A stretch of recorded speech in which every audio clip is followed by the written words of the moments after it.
Welcome, everyone, to episode 12 of Live Stream Reviews. My name is Christian Karasiewicz. I'm the content marketing manager at StreamYard, and I want to welcome you to Live Stream Reviews, where our goal is to answer, not only just answer your questions, but also to help you improve and level up your live streams. And so what we do on the show is we like to take your questions, but we like to bring you on stage with us. So basically into the broadcast. And we can talk about your show. You can tell us who you are, what your broadcast is about, and then have a question for us that we'll answer. And that could be a technical question. It could be marketing related. For example, how do I get more people to join my live stream? It could be about promotion. It could be about, hey, I have a camera question for you. Like, I'm looking to buy a camera, or I've got a smartphone. Like, can I use that as a camera, and so forth. So I'm going to go and bring on my co-host, Leticia Campbell. Sorry, by the way, for just the late start there. I had a technical glitch, actually. So I'm using a Sony Alpha camera. And what's really interesting about this is this camera has, basically it has a battery built in, but you have to plug it into, you can't just run it off the battery. I mean, you could, but it doesn't last for all these live streams. So like it works for a couple hours. What also happens though, when you try to use a DSLR camera, what will happen is you'll end up getting, sorry, I'm looking, there's a whole bunch of people jumping in the backstage area. I'm not sure if Leticia, if you shared that link or what happened there, but yeah. So what happens if you're using the standard battery is that it will overheat very easily. And so you get something what's called a dummy battery. Basically, it looks just like the regular battery, but it doesn't actually have the cells in it. So you plug it into the battery, and then it has a USB cable that goes to a USB adapter, or for example, you can use an external battery. Normally I run off an external battery, and my camera wasn't starting up this morning. So I had to switch my battery out real quick. But awesome. This is really good. So I want to thank everybody for tuning in. So do me a favor, by the way, while I bring Leticia on, tell us, where are you tuning in from? And then also tell us also how often you go live. We want to hear that in the comments. So fantastic. Okay, so I'm going to bring on Leticia. Leticia, good to have you. Sorry if I'm a little all over the place at the moment. I like your haircut. That was why I was late. No, it wasn't why I was late. I went and got a haircut today. So. But hey, you know what? That's a really good point, by the way, about showing up on camera and being ready. I know you and I talked about this on one of our shows that you and I do. We talked about, we actually talked about makeup during live streaming, and it's the same thing though. It's about putting yourself together. So for example, I went and got a haircut. I was like, hey, I need to get a haircut. I want to make sure I look presentable on camera. So very, very, very easy things to do to help you look better on camera, and you look more professional. So Leticia, I know you have a lot of questions, or I know we had a topic we wanted to talk about with viewers this week. I'm going to let you kick things off, by the way. So feel free to take things. While you work on the backstage. Yes. Definitely. Absolutely. Hello, everybody. I hope everyone has had an amazing week. I want to sort of pivot this conversation today to the common mistakes people make on their live streams. And we have 4 talking points to talk to you guys about today. And I'm going to keep looking at the chat because I always say this is like an old school thing we used to say back in the day when we used to do a lot of live events, which is note takers or money makers. So make sure y'all taking notes. I want to be looking. That's why I'm gonna be going back and forth looking at the chat to make sure y'all taking these notes, because we're going to be dropping some success nuggets today. So again, today's topic is the common mistakes that most of us make during live streams. And again, no live stream is ever going to be perfect. Let's just say that, and each and every time you want to improve on the live streams that you're currently doing. So the first point I want to make today is a lot of people are not investing time in their content. Content is king, y'all. We can't stress that enough. Write this down right now or type in the chat that content is king. Investing time means that you need to do your research, right? You need to go back and look at all the previous content that you have posted in the past. I would definitely say go back to at least the last 6 months, because the past 6 months is always still relevant information, and go back and check to see how can you improve on that, or what talking points should you be bringing back up today and what have you. So investing a lot of time in your content is important, and which is why I always say it's so important to ask your community. If you have a Facebook group or an email list, asking them what are some of the things they want you to talk about this particular subject matter. What are some of the difficulties that they're having in a particular subject matter? Ask your community. If you haven't started building the community, to start building it yesterday. The second mistake that I see most people make, Christian and I see this a lot, is people playing that imposter syndrome, trying to sound like everybody else, trying to have the same look as everyone else.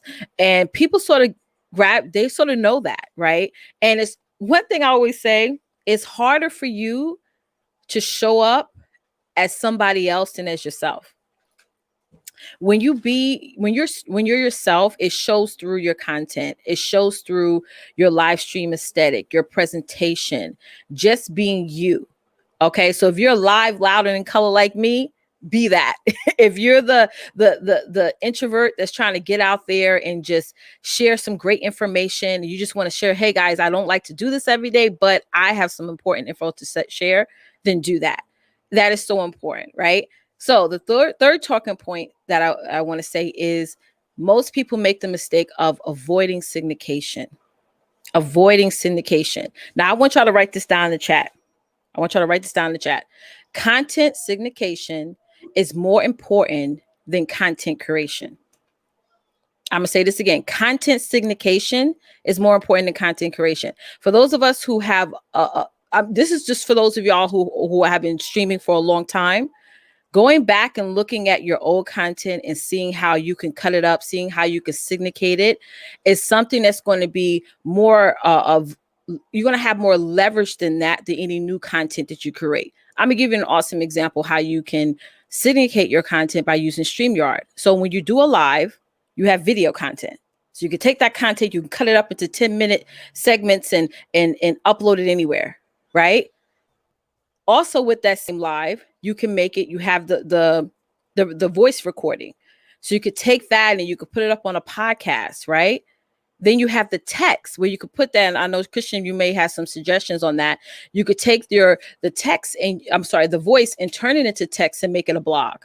You get what I'm saying? So don't avoid syndications. There's 20 different ways of syndication, guys. I only shared 3 today because we can go as deep and as broad as we want, but that's something that's very important as well. And another thing, I'm gonna have Christian talk to you guys about this, which is do what others avoid. Like when you have a stream going on and you're going live and what have you, it's also what's important to do after the live happens, right, Christian? Absolutely. No, yeah. 100%. Yeah. There's so much that people don't do.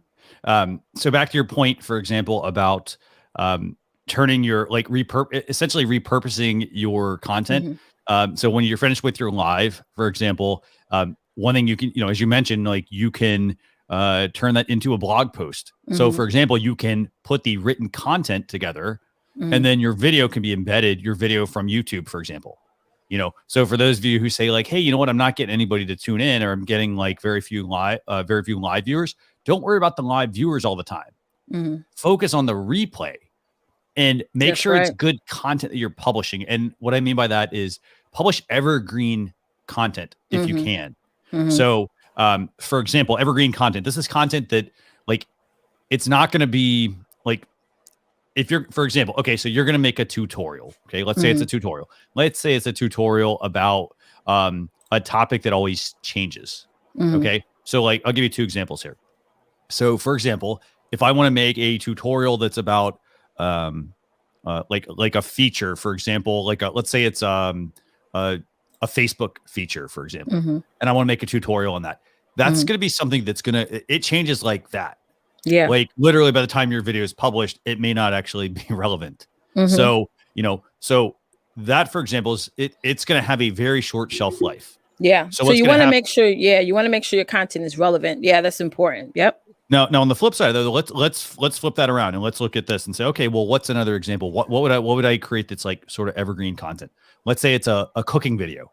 Mm-hmm. So, for example, I want to teach somebody something as simple as I want to teach how to boil water. Mm-hmm. Okay, so it's something that doesn't matter if you create it now or you created it 10 years ago or you create it 10 years later. People are still going to be looking up how to boil water, for example. That's right. They are. So you kind of have to look at like what's going to be give you the most bang for your buck.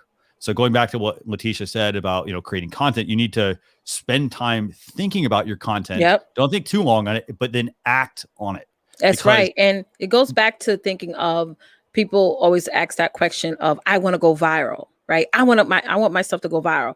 Viral has nothing to do with numbers. It's everything to do with content. You got to create content that's always going to go viral, that you could cut pieces of and publish it, 6-7 months down the line. And it's still relevant information that people want to hear today. So you're not just streaming for today, you're streaming for tomorrow, which is what's awesome about StreamYard.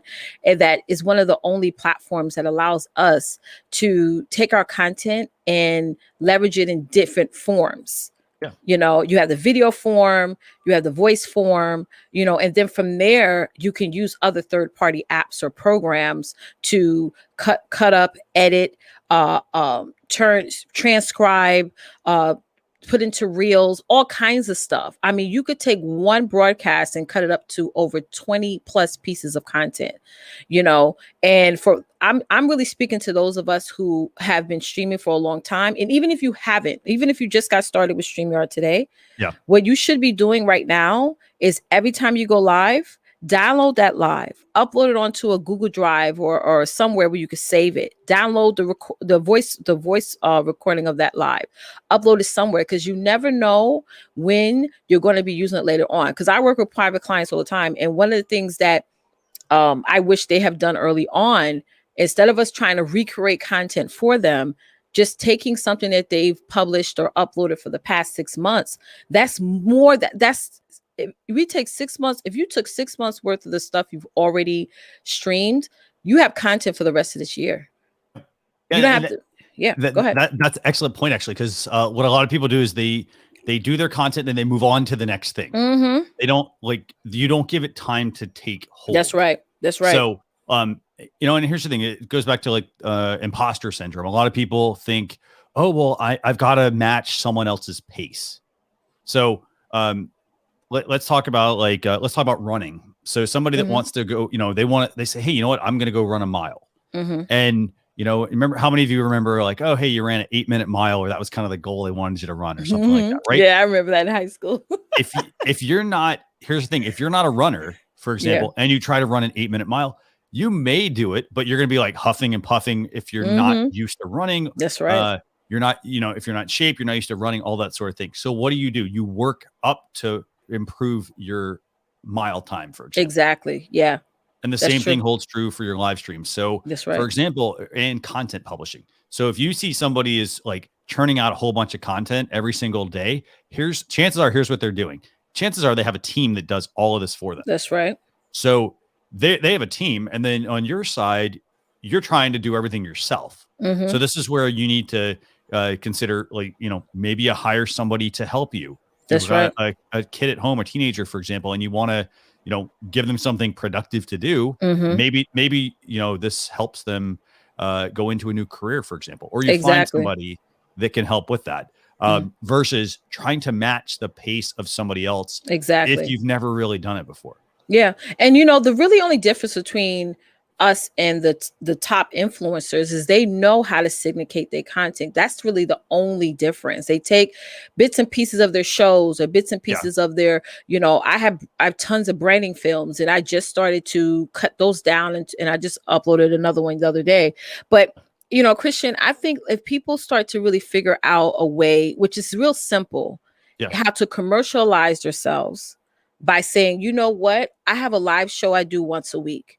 How can I take that 1-hour show and create content just off of that 1-hour show throughout the whole week?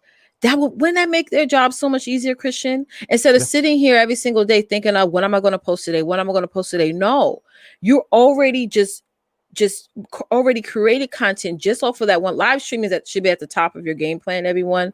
If it's not, you need to make it that way. You need to get out of that fear of going live and just, I know this, we talked, Trish and I had, I think it was like episode 3, we talked to you guys on how to prepare for your lives. But now that you got that going and you have something awesome to share, it's time for you to say, it's not even about editing though. Adam said something about editing. It's not even about editing though. Here's the tea on that. You could just like download the StreamYard live that you did and cut it up into 10-minute increments. No one's asking you to edit. See that's I think that was number 2, the second point we was getting in today, which is that imposter syndrome. You're seeing everybody else out there with some awesome, nice edited videos and what have you. But why do people watch those videos? Because of what the person is saying. So simplify the process and commercialize what you're doing. So you can stop avoiding that syndication. And I had to look myself in the mirror and have that real talk with myself too, and say, all of us, Christian and I do it too, saying, how can we take this and level up the content so we're working smarter, not harder. Right. Yeah. And I want to say this. I mean, I want to highlight Adam's comment here. Got 2 things here. So for starters, he says he's a team of 1 and he's probably going to hire somebody on, for example, Fiverr to do some graphics for him. And here's the thing, there's various parts to a live stream. So for example, there's the content idea. So the content for the most part needs to come from you. Then there's the graphic side. There's the scheduling, obviously, and then there's the producer side as well. So, you've got 3 or 4 roles there. And so, for example, let's talk about working smarter, not harder here. So, for example, if graphics are not so the content needs to come from you. The scheduling shouldn't really take a whole lot of time. You go into the dashboard, if I'm scheduling to the YouTube, I can schedule things ahead of time. If I'm scheduling things to Facebook, I can only schedule them 7 days in advance. That's a Facebook limitation. So what, for example, to work smarter on this kind of thing, for example, what I do is I have a spreadsheet that I keep. It has every single episode of my show. It's got the date, the time, the title, the guest, the person's social media handle. This is all information though. Here's what I do. I don't say, oh, well, hey, somebody email me this information. When I have them book a time, I have them use a calendar program, like a Calendly or a Harmonizely or things like that. All those questions are right there. The person writes all that in, and then I don't have to go back to them and be like, oh, and I also, if I need an image for them, I also include that. I say hey, please send me an image. So for example, if Leticia were to go book a time, she gets all of that information right there when she's booking. So I then don't have to be like, well, hey, Leticia, thanks for booking. Now I also need you to do this other stuff. So I'm getting the information, I'm planning it, and I'm getting it up front from my guest. Now, as far as graphics go, graphics, for example, if you're not a graphic designer, you can go use tools like Canva and Easel. They have a lot of really great templates and overlays and things like that built in. But to Adam's point, you can go over to Fiverr, for example, and hire somebody to do the work for you. It may seem expensive, oh, I spent $100 on having this, set of overlays made. Yeah. But here's the thing, you saved yourself a lot of time doing that. Exactly. You have not a graphic designer. Exactly. And to get into that, piggyback off what you were saying, Christian, when people say, well, I'll go to Fiverr, I go here, I go there. Now I have hired and fired tons of graphic designers. Yeah.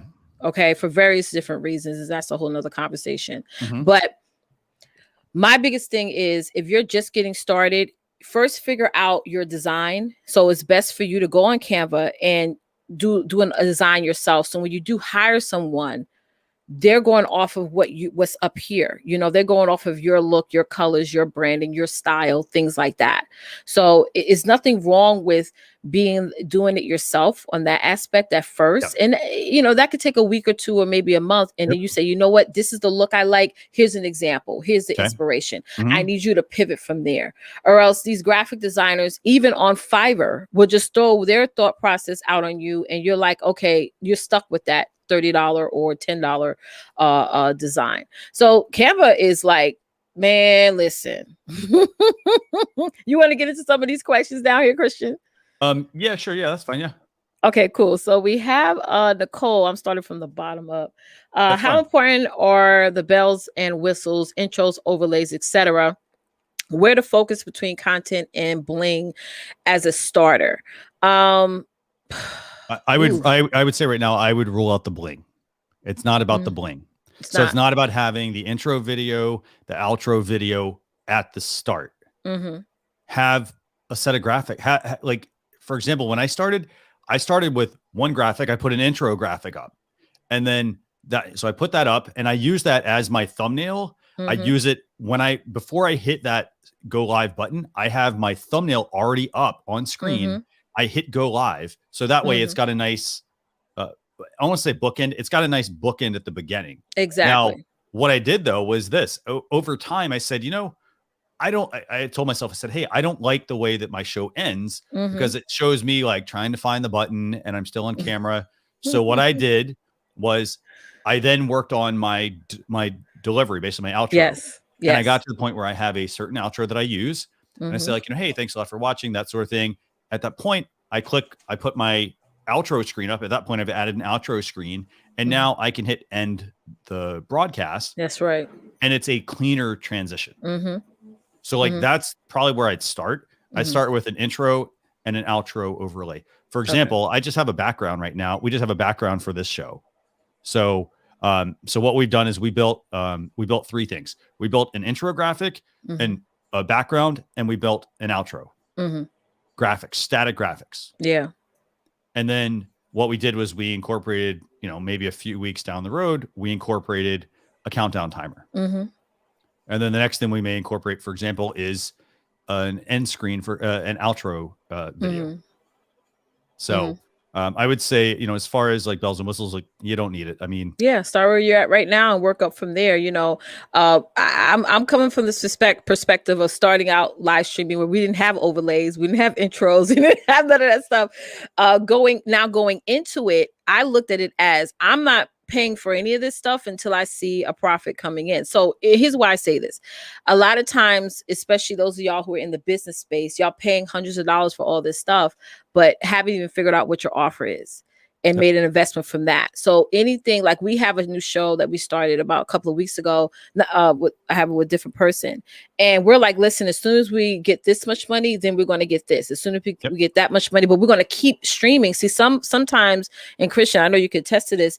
People will not show up or go live until they have the overlays, until they have the intros. No, what are you doing? Because I'm gonna be totally honest with you. When my audience get done watching me on a stream, they don't remember what intro I have. They remember, oh my God, Leticia, when you said that last week in your live you did Tuesday at 3:00, or you said I need, bam. They only care about the content. So if you want to really invest and double down on anything, double down on the content because that's what people remember. Yep, absolutely. Period. And and here's the other thing. We have to remember this. It's very easy to spend money. Mm-hmm. So for example, it's easy to go out and charge that credit card, for example, buy that expensive camera or buy that really expensive microphone, or like spend hundreds of dollars on having an intro video done or an outro video done for a concept you don't even know will work. Here's the other thing. Say that again, Christian. For a concept you don't even know will work.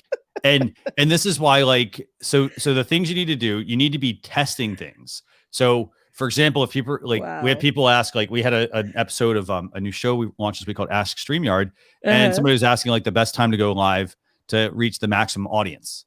Like, so for example, that tells us like, well, hey, they're having some challenges getting viewers, but here's the thing. It wasn't about like, what's the best camera, for example, what's the best mic, all that kind of stuff. Like it was about making sure that you get your show out there at the right time, or at least what is the right time, which technically it's what's best for you, because you're never going to reach and please everyone. So overlays and graphics, I mean, they're great to have. If it were me, I'd start with, I'd go on Canva, for example, or Easel. I think there's even a Easel, like, let me see if we have a, let me find this actually. There's a Easel live stream overlay, like article, for example. They have a whole bunch of free overlays, and these are from Easel. They're like, I think there's some backgrounds as well in there, but those are free. Why not start with those? Why would I throw away the money or put the money in there when I don't even know if it's going to work. Yeah, So and Adam's right. All this stuff adds up quickly. Yeah. Like for example, you guys always ask me like mic and like mixer and things like that.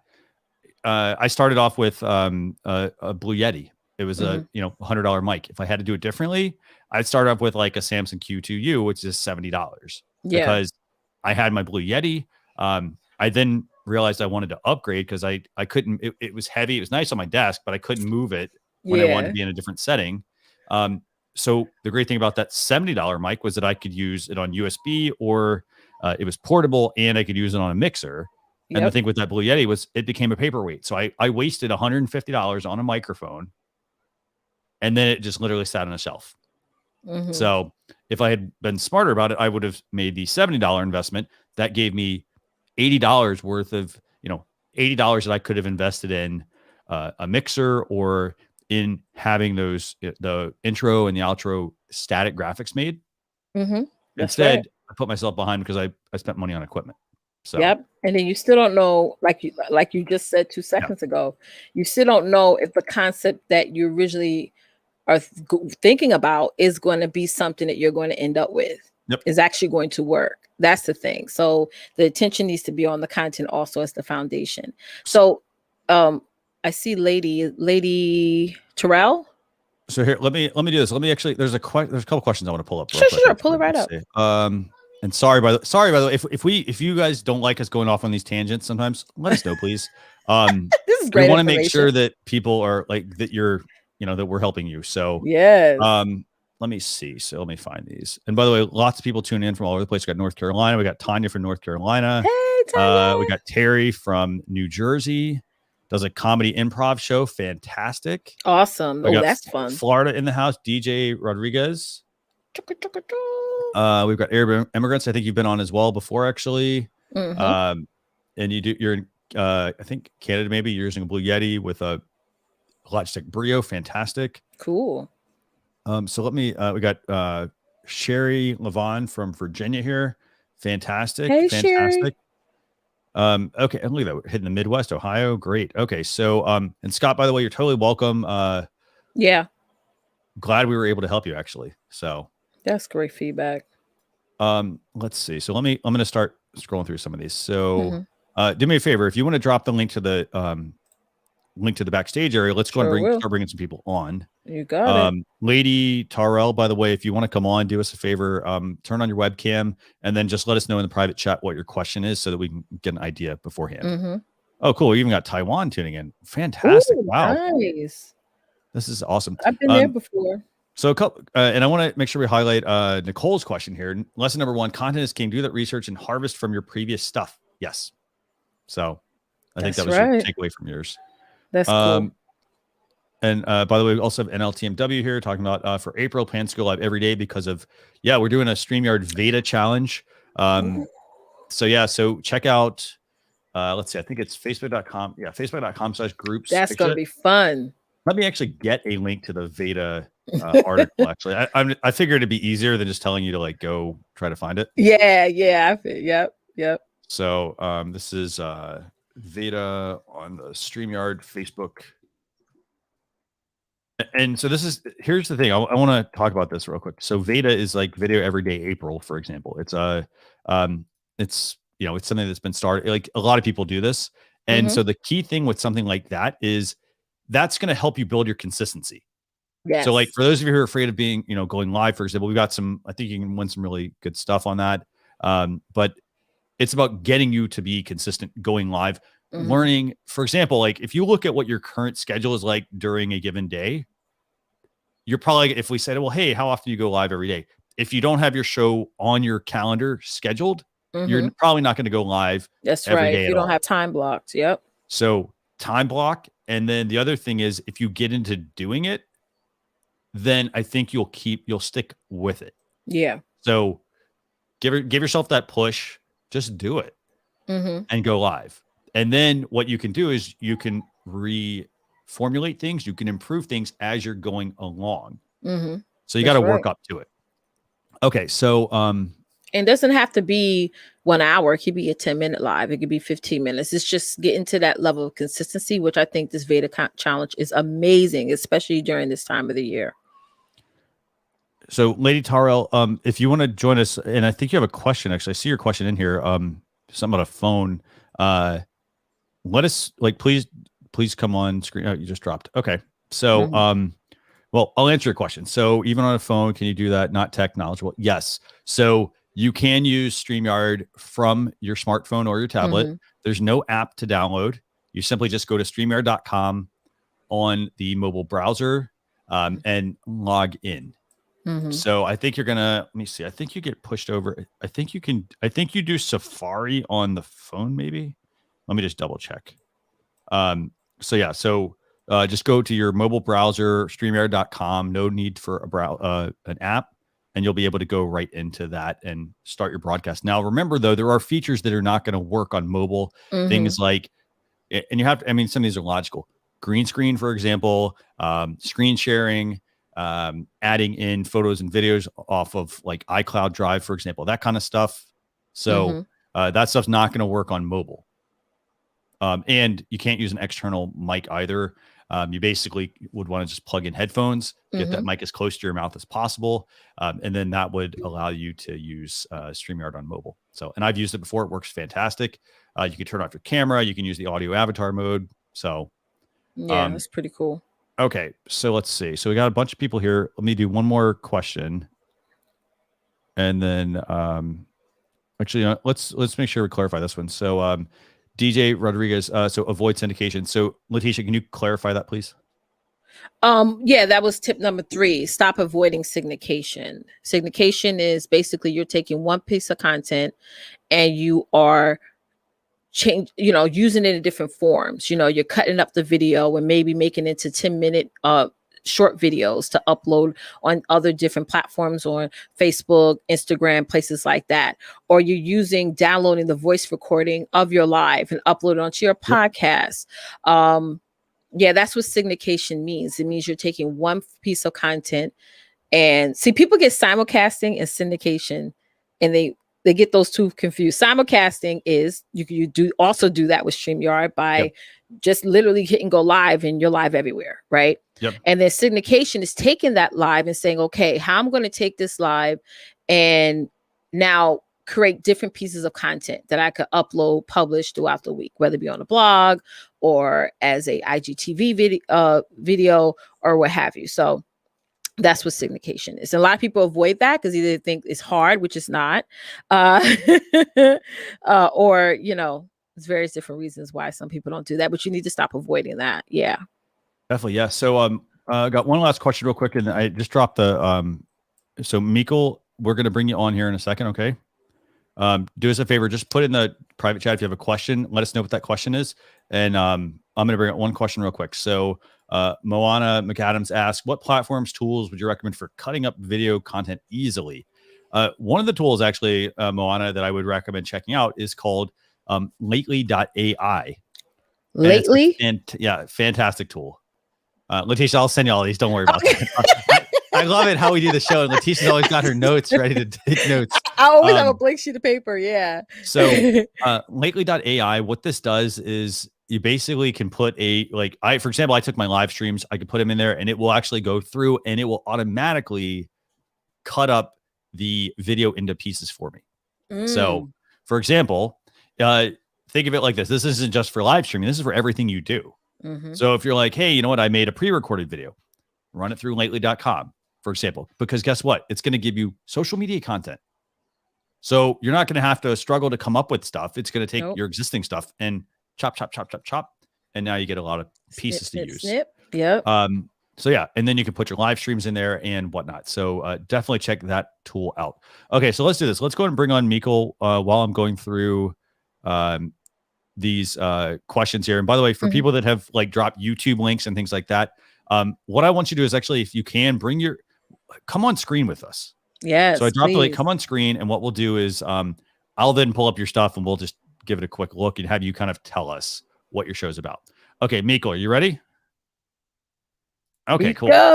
So go ahead, Leticia. Go ahead and bring on Mikkel. Let's bring on Mikkel. How you doing, Mikkel? Hey, it's pronounced Mikhail. How you doing? Mikhail. Sorry about that. You're fine, man. I'm used to it all my life. So by the way, just a quick tip on your mobile device, you can rotate it if you want to, and you can fill the screen if you want to. Let's get your full view. Oh, and make sure you don't have rotation lock on, actually. Yeah, he probably has rotation. Okay, so I just got a new phone. Okay. So I'm still trying to work it out a little bit. Okay. So there you go. There it is, I think. Oh, now he's sideways. Now, let me go back to what I was doing. Yeah. Okay. Are you on iPhone or Android or iOS or Android? It's an Android. Okay, so Android, swipe down from the top and there should be a drawer that comes up. And it should show you, I think there's a rotation lock button up there. There it goes. And then you can rotate it. Now do it. Fill. Let's see if that works. See if this works. Hold on.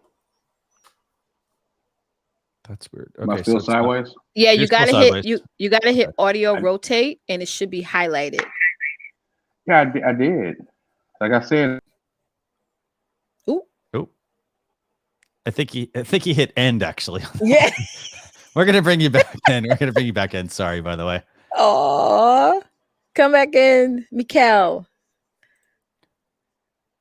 So we're gonna bring him. So while we're waiting for him to come on, let me just take a couple questions here. So Jude and Esposita asked, how do you save it? Only stream to Facebook and save it to our group, but I'd love to remove older streams. So one thing to remember on StreamYard is that you can download your streams. They're there for 15 days. Yes. So like once it's after 15 days, there's nothing that we can do about that. I'm not sure if that's a server thing or what that is. So let me do this. I'm going to actually open my broadcast. Let me go back to a test broadcast actually here. So I'll show you how this works. Okay. So, and Mikkel, like I'm going to bring you in 1 second. I promise. Yeah. Just turn your camera on. And the problem, I used to download my streams right off of Facebook. Yeah. And the thing is, the quality is not as good as you're doing it right from StreamYard. So just keep that in mind. If you want good quality video, do it directly from the app. So for example, okay, so let's say this is so I go up into my StreamYard dashboard under broadcast. I go to past broadcasts and I'm going to enter the broadcast studio. And then what I'm going to do here is I'm going to enter this. Hello. I'm going to go up here to this links option and there's an option that says download recording. And when I click that, it's going to now give me the ability to download a video recording and audio recording. For those of you, here's another thing. If you're on the pro plan of StreamYard, we also have this new individual audio recordings feature. So you can repurpose this as a podcast, by the way. And then you just hit download and it'll download with anything you've brought in. So for example, and to enable this, by the way, you just go into settings and then you go here to this record a separate audio file for each guest. You just check that box once and that's all you have to do. So that's how you go about doing that. So, okay, so let's bring him back in. I guess hey, how you doing? Hey, how you doing? Not bad, not bad. I don't have your camera now, but so what, tell us about your show. What's your, here we go. Okay, so my show is supporting Black-owned businesses in North Alabama. I'm in Huntsville, Alabama. And I support North Alabama, basically Birmingham, into Tennessee, into Atlanta. I call it the Golden Triangle. And what I do is I use Facebook Live, but I've been having issues because when I do use StreamYard, I did have a DJ and I've been being stopped, flagged. We started doing like 80s and 90s mix, but as soon as we crossed over 2000, I get flagged and I get a notification in the middle of filming saying, we're shutting down your show. Okay. Yep. And I've had to shut the show down, basically redo it on the last 3 occasions. Like the first time it happened, I didn't even know what happened. I did notice I wasn't getting any questions from people. Yeah. And then after my laptop I was on my laptop and my cell phone. I went to my cell phone after the show. I had like 7 mixed phone calls and text people like, hey, what's going on? We can't see you, blah, blah, blah. So what I'm trying to figure out is those shows I recorded, like the last show, the very first show that got flagged and stopped. Yep. How can I download that show? I downloaded it in my computer. When I went to upload it into my YouTube channel, it said it was too long. So I need to. Only thing I can think of is taking off the first 20 minutes, which is the DJ.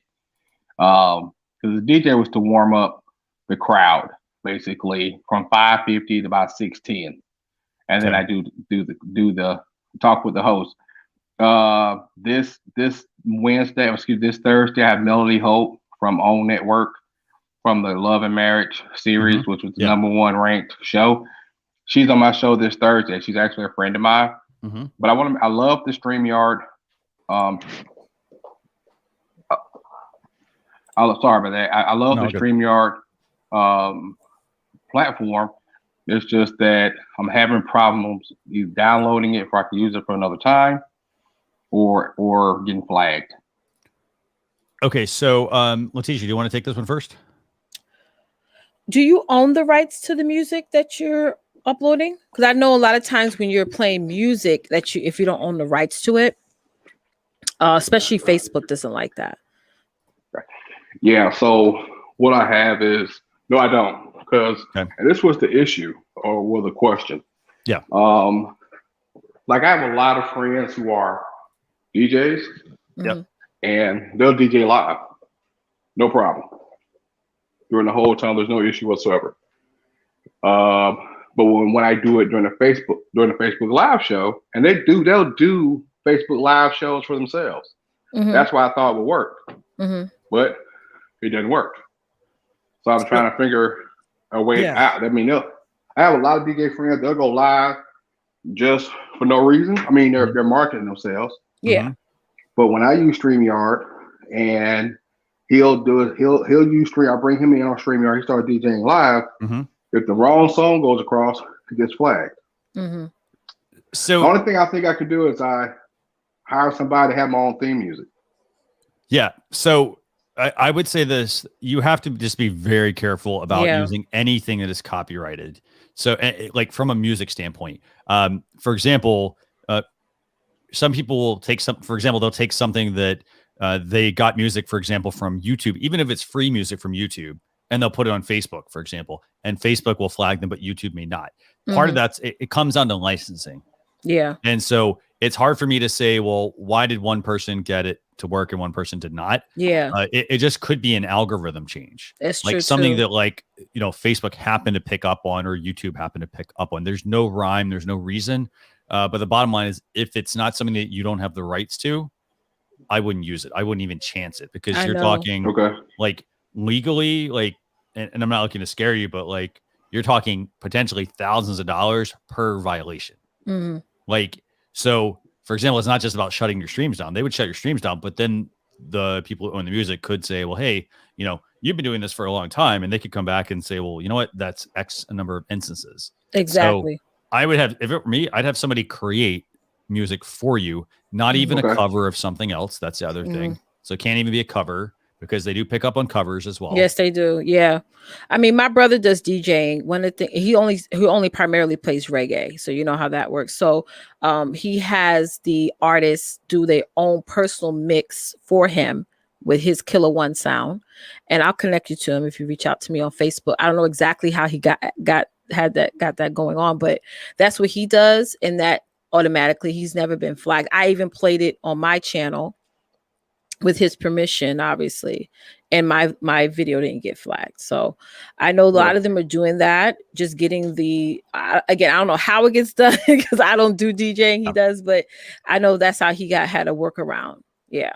And it even applies to, like, I've got Pastor Nelson here as well backstage with us, and like it even applies to, like, if you're doing a church service, if you're live streaming a church service, you can't just live stream, for example, they don't care if you're a church, for example. They don't care if you're a nonprofit, any of that kind of thing as well. Like, people still want to get paid for the work they did. So even if you're, for example, playing like, music out of a hymnal, for example, could be the same exact thing, even though it seems like, oh, well, why would I get flagged for this? Like, so I would say this, and I'm not always, we have an article on the StreamYard blog, by the way. So I'll put a link here in the chat. They're questions that people have had about, like we've come up with some music sources. that you can use to, let me actually see if I can find this. There's some music sources that you can go and you can use their paid music sources. So there are free options, there's paid ones, but I would just say be very careful about that, you know, and I'm going to see if we can, like, one thing I want to try to do is figure out if there's a way for us to have somebody, like, for example, maybe it's a corporate attorney or somebody like that. Yeah, that'd be help cool. Us like better identify some of this stuff because, like, for example, I know there's a service called Lickd, Lickd, that you can go to, and they have like they specifically have music for copyrights or royalty-free music. So like they got royalty-free music. Do what?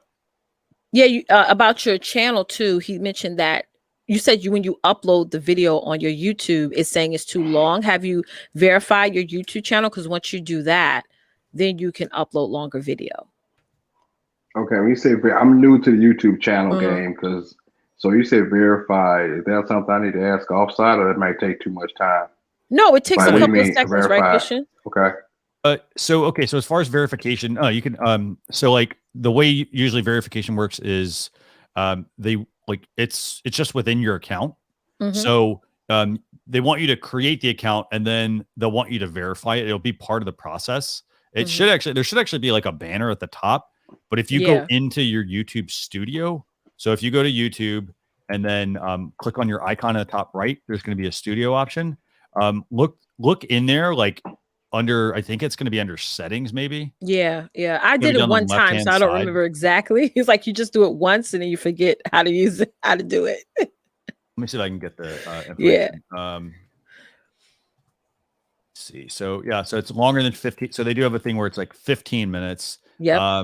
And that's going to be the first thing. So let me drop a couple of things here. So if you're looking for music on your live streams, we have a resource with free and paid options. That's in the chat there. In your case, Mikhail, like, so there's let me see. They want you to go to YouTube. It's actually very easy. Go to youtube.com/verify. And then there's apparently some steps that you'll want to do there. And they'll let you have a maximum size of 128 gigs or 12 hours. Okay. So, here, this is on YouTube verification. And by the way, just a quick note about any sort of, like, if you're ever like, hey, I want to, like, when you go to the web and you're like, hey, you know what, I want to figure out YouTube verification, just go off the YouTube resources or the Google resources, because they're going to have the right links that you need to go to, versus going off like maybe that first article that always shows up. So just keep that in mind. Okay. Does that help? Helps a lot, guys. Thank you. I appreciate y'all very much. Anytime. I really do. I love StreamYard. It's been great until the music situation started. I can imagine. Yeah. But the music thing. And there's something else. They've chopped up some of my video too. I don't know how that's happened. Ooh. Huh. What do you mean? Yeah, like I'll be recording. Okay. You know, then it gets flagged. So I have to stop. I say, hey guys, give me 2 minutes. I tell them what's happening. Yeah. Because I'll be like, this is a live show. I don't have an editing crew. It's not a production team. It's just me. I had a production guy, but I had to go back to school.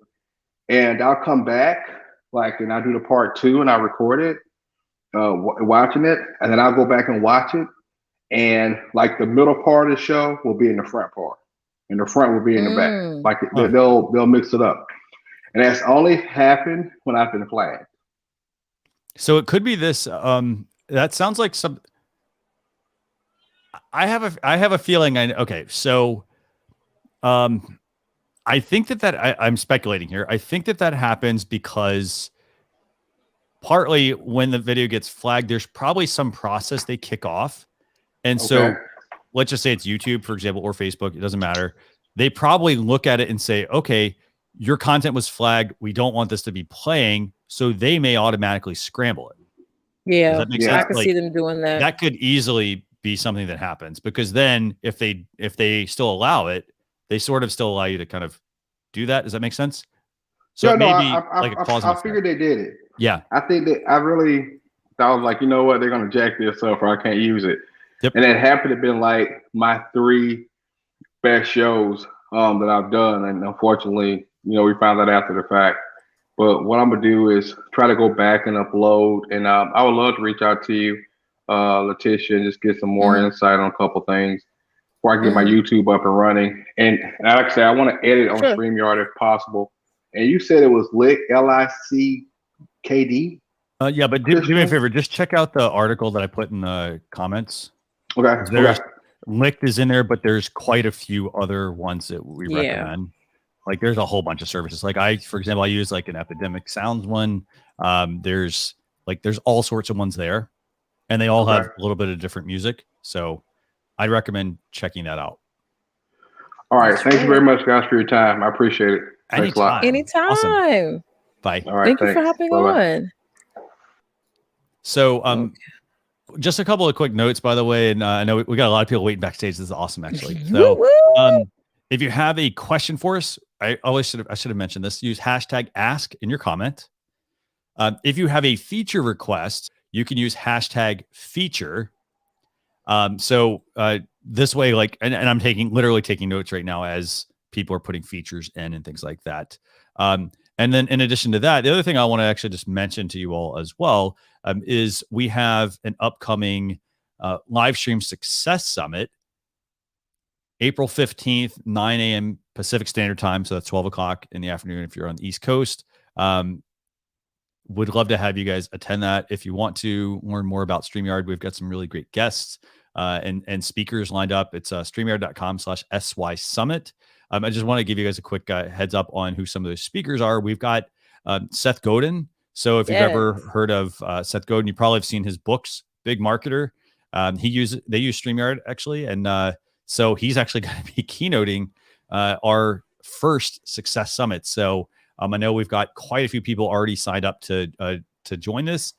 So we've got that. We've also got some really advanced panelists on there as well. So definitely go and check that out. Okay, so let's take a couple questions here, Leticia, and then we're going to bring on Pastor Nelson here. Yep. Let me see. So let me see. I'm just going through real quick. John, we'll work on getting your stuff. Like John, if you want to, John Tenuto, if you were able to not able to join, just send an email to marketing@streamyard.com. Just reference this live stream reviews and say, hey, Christian, can you take a look at this? And I'll do my best to look at that. Paul Ash asks, how do you prepare to repackage your live? Doesn't it get less interaction if you don't have intro extra direct people to the full content? Part of it's including the banners. Like it's sort of structuring your show. So having points, for example, like that you drop in. So you don't necessarily need the overlay all the time. No. But like I said, you don't have to put a big investment in it. Like you don't have to go, all out and do a really nice intro video and outro video. Like you could start with the static graphic, put those up. Maybe you have, you could have the intro static graphic, a background. Maybe you have something to promote. Maybe you make one graphic and then you have, the fourth one would be like the outro graphic. So start with that. And then you can build up as you get further down in your show and you see that it's successful. And then one other question from Chris here. How do you narrow down a niche if you know so much? You want to answer that one, Leticia? Yeah, that's a great question. What is it out of all the things what do you most enjoy talking about? That's what I had to do because I'm just like you, Chris. I know a lot, and we know more than what we actually know. So people pay for what you know, not what you do. So you have to ask yourself, what do you, out of all the things put them all on the index card. That's what I did. And then I said, you know what, at the top rank, this is the top thing I love to talk about, email marketing. That's the top. Then this is the second one. This is the third, this is fourth, and just do that. And that's how you start to niche down, put a pen to paper, bring it right back to basics. Yeah. Fantastic. Okay. So let's do this. Because you want people, when they say your name, you want them to say, oh, Christian is known for this. If they have to remember more than one thing, they're going to forget about what exactly you do. Yeah. That's what we miss that part there is what people, marketing is what we say about ourselves, about our business. PR is what people are saying about us. Yeah. So the PR part, we have to understand that is the key to really get your business viral and get it out there, or even whatever it is that you're doing. And another thing real quick on that, is, you also need to like, don't be afraid to talk about your business to other people. Don't think it's like, oh, it's the secret. Like, I don't want people to know about it. If you don't want people to know about it, don't tell them. But here's the thing: if you want to get people to come to your, live streams or show or things like that, like, first off, you need to be confident telling people that. So, for example, if you do a live stream, if you're like having a conversation with somebody and they're like, hey, what have you been up to? Oh, well, hey, I do this live stream, for example. Like, don't be afraid to tell them and have a quick little, it's not an elevator pitch. Just, hey, Leticia, I do this weekly show. It's called X, Y, and Z. I do it on Thursdays for 45 minutes. We talk about, whatever the topic is. If you want to join, here you go. No big deal. So, don't be afraid to talk about it. Otherwise, if you don't talk it up and you just do it, people aren't necessarily going to know about it. So it's not a big secret. Know about it. Awesome. Okay. So let's do this. Let's go and bring up Pastor Nelson here. Leticia. Yep. Hey, how we doing? How y'all doing? Can y'all hear me? I can't. Yeah, I think you have us. Let's see. Hold up. Hold up. 2, testing, 1, 2. You can't hear me? Testing. Yeah, but I can hear you and I can hear myself. Do you have headphones plugged in? No, I do have a mic though. So what's happening is you're speaking in the mic, your speakers are coming out and then going back into the mic. So how do I adjust that going in here? Do you have headphones? No, but can I turn the echo off? How about now? Did that help? That did, yes. Okay, I just did the echo cancellation on my end. Perfect. Cool. Awesome. So that's one thing to note, by the way, for those of you using StreamYard and you get an echo like this, the reason this was happening for Pastor Nelson here is that, so he doesn't have headphones plugged in. We always recommend wear headphones. However, in his case, he doesn't have them. So he's got his mic. What was happening was he had his computer speakers playing the sound so he could hear things. And then the mic, it was basically coming out of the computer and then everything was feeding back into the microphone. So he turned on the echo cancellation, which is located under settings within your broadcast. So settings and audio. So, do us a favor. Tell us a little bit, tell us who you are, what questions you have and what questions you have. Well, first of all, I am Pastor Nelson Luke White. I am the senior pastor of the House of Hope Praise Ministries located in the great city of Clinton, Maryland. Our website is hopelive.net. Shameless plug, but since you said don't be ashamed to put yourself out there, I just did. Amen. And I am, listen, when we first started streaming, all I had was a phone. I didn't have a tripod, anything. And my church needed us to be live because of the pandemic. So we was just going live and then I added along the way. And so now I'm using a camera. I have a mic. And so StreamYard has been a life saver. So kudos to you guys and your team and your staff. Thank you so very much for a much needed platform because I don't know where we would be without StreamYard. Very welcome, actually. By the way, and do me a favor. When we're finished here, can you just send me a PM, like a private message? Like, cause I want to I love hearing this. Like I have more questions and stuff for you. So, so what questions can we answer for you, by the way, today? So I have a ton. So I'm going to try to get them out as quickly as I can. Sure. The first thing is I love the simulcasting so we can go Facebook, YouTube and all of that. I'm hoping Instagram is coming so that you all can answer that. But how do we get our YouTube audience to grow? Or is it just a matter of all of our audience is on Facebook? Very good question, actually. Okay, so let's see. So the easiest way is going to be, so if you want to get well, first off, you need to know where your audience is at. So for example, if they're on Facebook, what I would recommend doing as a test, I would schedule my broadcast and then for your destination, set your Facebook account that you want to broadcast to, your page, your group, etc. And then set up a YouTube channel as well. If you don't have one, if you already have one, set it up on going out to your YouTube channel. That's like step numero uno. Okay. Yeah, we do that. Yeah. So the Facebook page is blowing up and YouTube is running at the same time when no one's on it.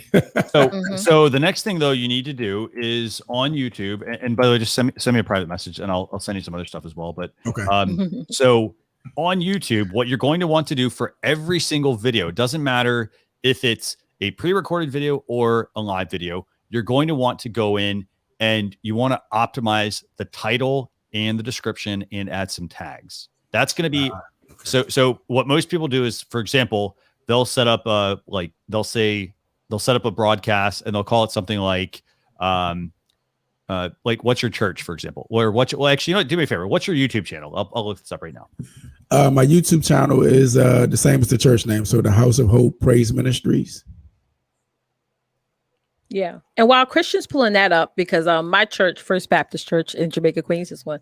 So you know, one of the things that we started doing there is, yes, it's just like you. The following is big on Facebook. So now, this happened probably like 6-7 months ago. They made sure all the members were subscribed to the YouTube channel, because the members will actually grow the YouTube channel organically for you, because they're going to make sure they're following the channel, their husband, their kids, their aunt, their uncles, all of them, to make sure they subscribe to it. So that's another way where internally within your ministry community, which is quite large, you know, you could start growing and maximizing on that YouTube channel way faster than myself, Christian, and any other people out there who just have who in just, you know, regular stuff. You know what I'm saying? So do you think we should do YouTube specific so like on certain days we should just broadcast directly to YouTube for this particular event? Or, because I'm finding that if we do simulcast, everybody's going to be on Facebook. So here's the thing, they're not, that's the thing, they're not. Yeah. So I guess you have to look at it like this. So on Facebook, for example, let's say you have 10,000 fans on your Facebook page, or even 1,000 or 100. If they aren't interacting with your content and you're just putting more information out there, it's doing nothing. Because here's what's happening. You're putting it out on Facebook. Facebook then has this algorithm where they decide what gets seen. And so, for example, if somebody's not seeing your content, they're not interacting with it, it then influences the algorithm. So it starts off really good. And then all of a sudden, okay, so people stop interacting with it, they stop seeing it, it plummets, and it plummets to almost zero. And then they want you to spend ads, things like that, to get your content seen by more people. So I understand the share button on Facebook, but are you saying the comments as well develops an algorithm to make more people want to watch? If they're interacting with the post, yes. So for example, if they're liking your post, for example, if they're using the reactions, likes, comments, likes, like the different reactions, that's as an indication to Facebook, hey, this is something to potentially take a look at. If people are commenting on it, for example, that then gives you opportunity to go in and respond to them, for example. But if you're getting nothing, you're putting it out there and you're getting nothing like from response, or you're seeing it drop dramatically, then chances are people are not seeing it. They're not seeing it in their feed. So the only way they know to go see it is if they go directly to your page to see it. Does that make sense? Wow. So that's now on the flip side. So let's talk about YouTube. So YouTube, though, what's really unique about YouTube is that if you optimize your videos properly, YouTube will show your content to other people based off of their algorithm is there as well, but it's not controlled as much as Facebook's is. So for example, if you like, I'm going to bring up your channel here real quick. Okay. So here's your channel. So for example, I go to your homepage here, and here's what I see. I know you have videos. Okay. But guess what? They're not showing on the homepage. So all I'm seeing shorts. That's it. Which is crazy, because I be preaching Leticia in Greek and Hebrew, and I did one video with this little puppy and he got 800 views. I'm like, what is this?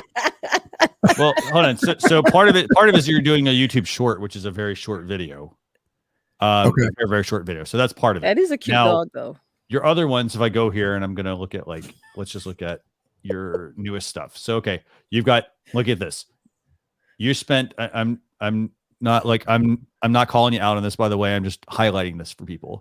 You spent 43 minutes. You got 1 view. You spent 53 minutes. You got no views. You spent 72 minutes. You got 4 views. You're spending a lot of time here. So out of 6 videos that you spent, I'm going to say on average 1, 2, 3, 4, 5, 6 hours, you've gotten 8 views, and chances are some of those views might be yourself. Right. Okay? So, and that's just the last 6 videos. So the things that I would recommend doing here. So for example, like what, for example, midweek encounter. So this is where like you're going to want to pick some sort of keyword, some sort of like relevant information around what that video is about.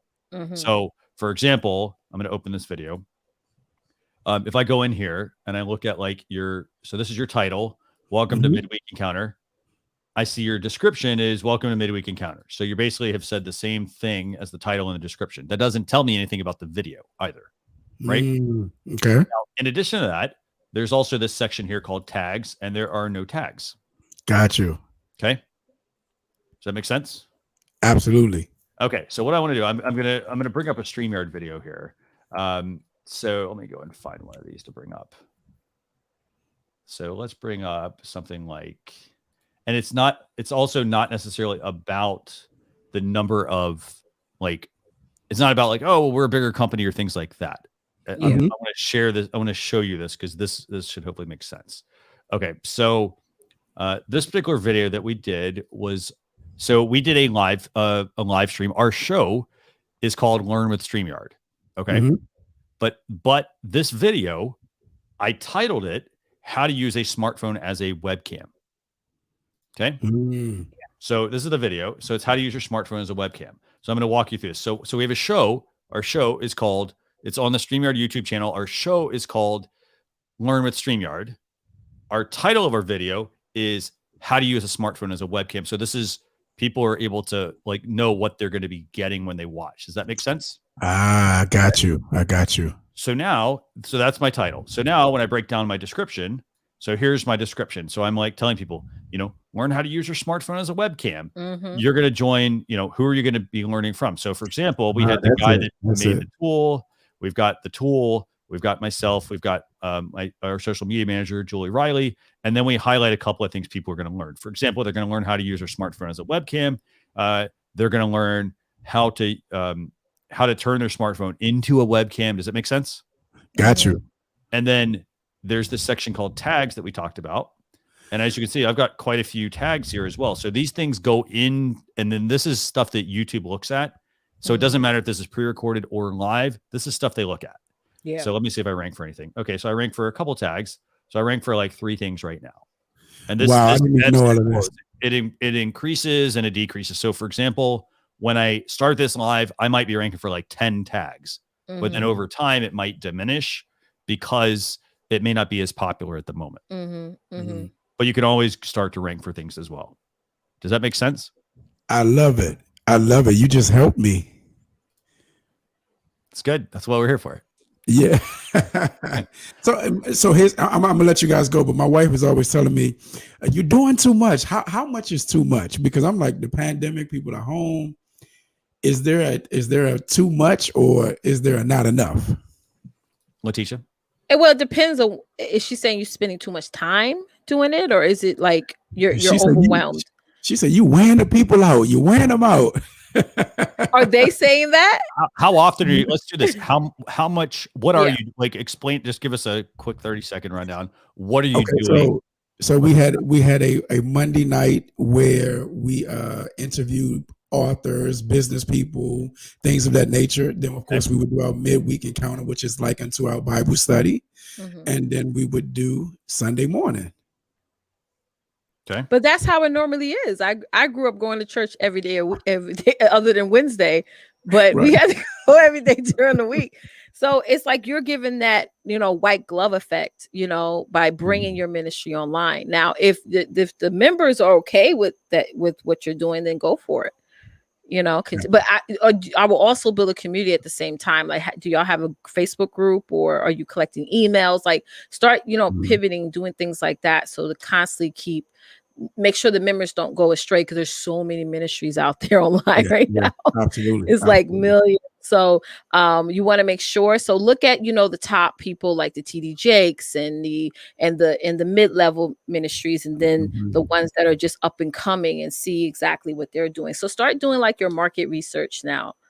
Yeah. Yeah. Yeah. That was my last question. What do you think should be next? Because we're averaging about 1,300 views on our Facebook platform, and you just led me right into it. What should we be doing next? Build a Facebook group and have the members join. And when they join the group, like on a Facebook group, you can have it to where the minute somebody hits the join button, they have to answer some questions. Yep. One of the questions, collect their emails, start building up that email list to notify them on any announcements, anything that coming up, donation button, things like that. So start, building that audience offline as well with your email marketing and also with your Facebook group community. Thank you so much. And Pastor Nelson, like I'll put it in the comments, but feel free to send me a private message. Okay. Yeah, me too. I'm trying to find your. Yeah, I'm going to get on your nerves now. It's okay. It is okay. Yeah, NLT said your members will tell you. That's right. They sure will. And here's the thing. I just want to make a quick point to what Leticia said about, for example, like building an email list. So you want to like make it easy for people to opt in. So for example, if you're using like an email service like a MailChimp or like an Aweber or ConvertKit or things like that, they typically have like a form, like some code that you can drop on a web page. You just copy, paste, and it will have. It won't look pretty necessarily, but it will be things like, well, hey, I want their name, I want their email address, for example, and you can set up a page. So it could be just, yourwebsite.com/newsletter. And they go there and then they're able to easily sign up for your email newsletter versus don't have them, for example, don't go live and be like, hey, drop your email address in the comments. Because technically you can't add them to that list. They need to opt in. Does that make sense? Gotcha. Yeah. So what you could do is once they join a group, have a membership profile form. And just like Christian said, have that form up, the members fill it out so that way you can keep in contact with them. Don't just have them drop their email in the comments. Right. Yeah, they go to our website and hit subscribe, and that's how we get their emails. Yep. Yeah, so but not all of them go there. I know. Yeah, are websites still a thing, or are they kind of like obsolete websites? Oh yeah, you should totally have a website. You should. It doesn't have to be complicated. Like for example, you could put together a website where all it is simply every one of your YouTube videos are embedded on a page on your website, like one page. So like every episode gets one page, and then that's a great way. Like here's the thing with social media, you're building on rented land. Exactly. So it's great to broadcast out to the channels, but you still want to have a home base somewhere that you own versus putting everything on the channels. That's right. Like it's good to put on the channels, but it's good to have a home base where you collect everything. Yeah. And you have that, you basically have built that presence that you can give to somebody so they get a better understanding of what you are. Exactly. And, your church, for example. Yeah. And I understand the issue you're having with the members actually filling out the form. So you need a link that takes them directly to the form. Yeah. Because I know what you say, like you have it and they're not hitting it. But so just send them a link that takes them directly to that form so they can sign up. Yeah. Make it easier. Thank you so much, guys. I'll send you a message.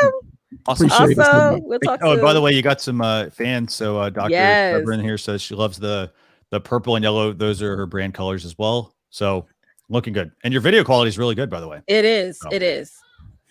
It's really good. Listen, I told you, we were like this when we first started. Now we added as we went. So yes, leveling up. I love it. Thank you so much. You're very welcome. You're welcome. Thank you, Pastor. Okay, so let's answer a couple questions real quick here. We had a really good. His video was amazing, by the way. It was, yeah, it really, really was. So El Rouge here is asking, what's the best way for a DJ to share computer audio if they're using Serato equipment and not a Chrome tab? Well, I don't know that. So I'm not familiar with Serato or Serato. It may be like, so for something like that, I would recommend two things actually.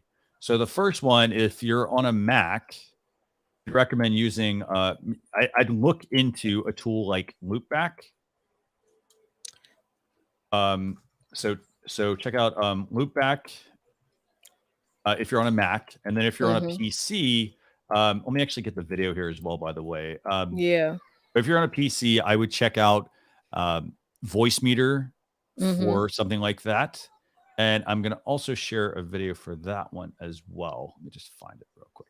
Mm-hmm. So this is, for example, this video is how to add background music. But it's also one of those things where just it's helping you set it up so that then when you plug in DJ equipment, for example, it could work. Mm-hmm. So yeah, Yeah. here we go. Okay, so let's keep going. What other questions? Good suggestion. That was a good question, actually. We got a lot of DJs on today. We do, yes. Waka, waka, waka. What else? What other questions do you see? Yes. I really, let me say this. I really love DJ's comment here. She said, I appreciate how much you have reassured me today in my journey. I love that. That was my highlight right there. All right. So let's see the questions. X. And we're going to have Lynn. I'm sorry. I'm going to pronounce her name wrong. How you pronounce it, Christian? Leniuka? Or sorry, Leniukha. Did I say that right? Okay. Oh, Tony has a question. He said, can I use StreamYard to record a podcast but not go live? I haven't figured it out how. So the answer is yes. Yes, you can do that, actually. So Tony, do me a favor. If you can jump on screen, I'd love to talk about that, actually. We just published an article as well on that. And so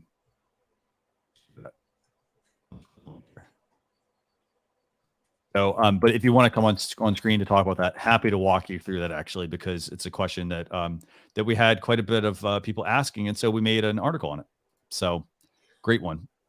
Great one. I want to bring up Dr. Severine's yes. comment here. I stopped broadcasting on Facebook or on her Facebook page. It goes directly to YouTube because this is where I want people to listen so I can get hours and watch time. Good idea. Very good idea. So I know somebody was asking earlier about like how long should the stream be? For example, 1, 2, 3, 4 hours. I would say it needs to be, so in the same context, it needs to be as long as it needs to get your point across. But you also have to look at it like this. For example, we broadcast live stream reviews, and most of the time these shows are between 2 and 4 hours. And here's the thing: we do that because, like, sometimes we'll cut it short because if we notice the numbers really start to drop.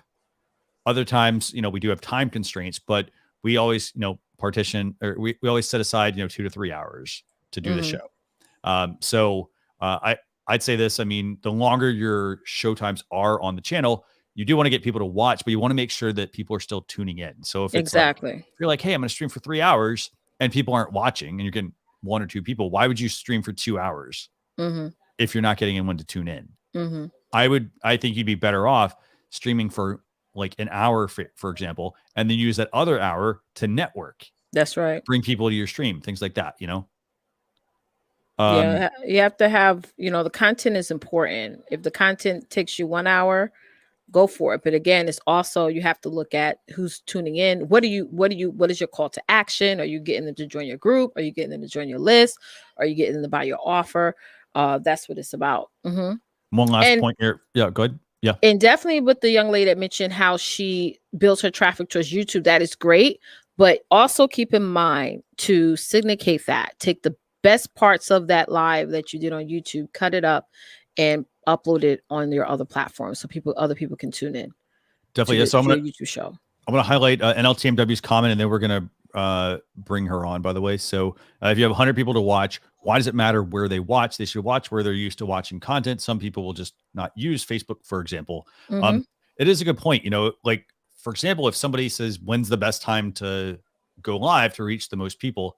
There's no answer, because there's no answer to that. It doesn't matter when the best time is. It matters when is the best time for your audience. Exactly. So, for example, if you're like, well, hey, I'm going to stream at like 6 o'clock at night, for example, like chances are people are at dinner, for example, they're busy, and you have to also look at who your audience is. For example, if you're streaming and you're trying to reach somebody who likely has a family, for example, chances are at that time they're going to be at dinner, for example, or if they've got so if that's your target audience, let's say you're doing something, let's say it's a kids related video, like in regards to hobby video or things like that to teach kids how to do something. For example, you wouldn't stream at like 6 o'clock at night because chances are the kid's going to bed, they're having dinner, they're brushing their teeth, things like that. So you want to make sure that you're doing it at a different time, which for you could be at the beginning. And to piggyback off of that, you know, you also want to make sure the reason why I simulcast on all platforms is number one, what I was finding that people were making fake accounts with my name on it. So people know that my account's a real account because they see that I do stream on it. So that's number one. If you're a business, definitely you want to simulcast so that people know that that is your actual account. And if the people see more and more activity on it, you know what I'm saying? Like people can't just use an account, go live and use their face when people know, hey, that's not Leticia. That's somebody else. So that's another reason why. And again, guys, we have to remember we're not building content for today. We're building content for the future as well. Yep. So let's do this. Let's bring on our guest. Yes. Please help us with your name. And I want to say thanks so much thanks for joining us. How you doing? Hi guys. I'm Lynn Yukta. I think you got it right there, Christian. Hello from South Africa. I'm in Cape Town, South Africa, actually. Nice. And I sorry, is the audio fine? Should I plug in my mic? Your audio is actually very good. It's good. Okay. I would say if we can just demonstrate this to people, rotate your phone sideways. Let's see if the rotation locks on. There you go. Look at that. Okay. So all right. Okay. So if you're streaming on mobile or you're joining a broadcast, you can rotate your phone. It will eliminate the black bars, for example, on your broadcast. So just letting you know that some people don't know that they can rotate it. So what question do you have? Tell us about your show, who you are, what your show is about, and then what questions do you have? Yes. Okay, well, it's not like a fully fledged show.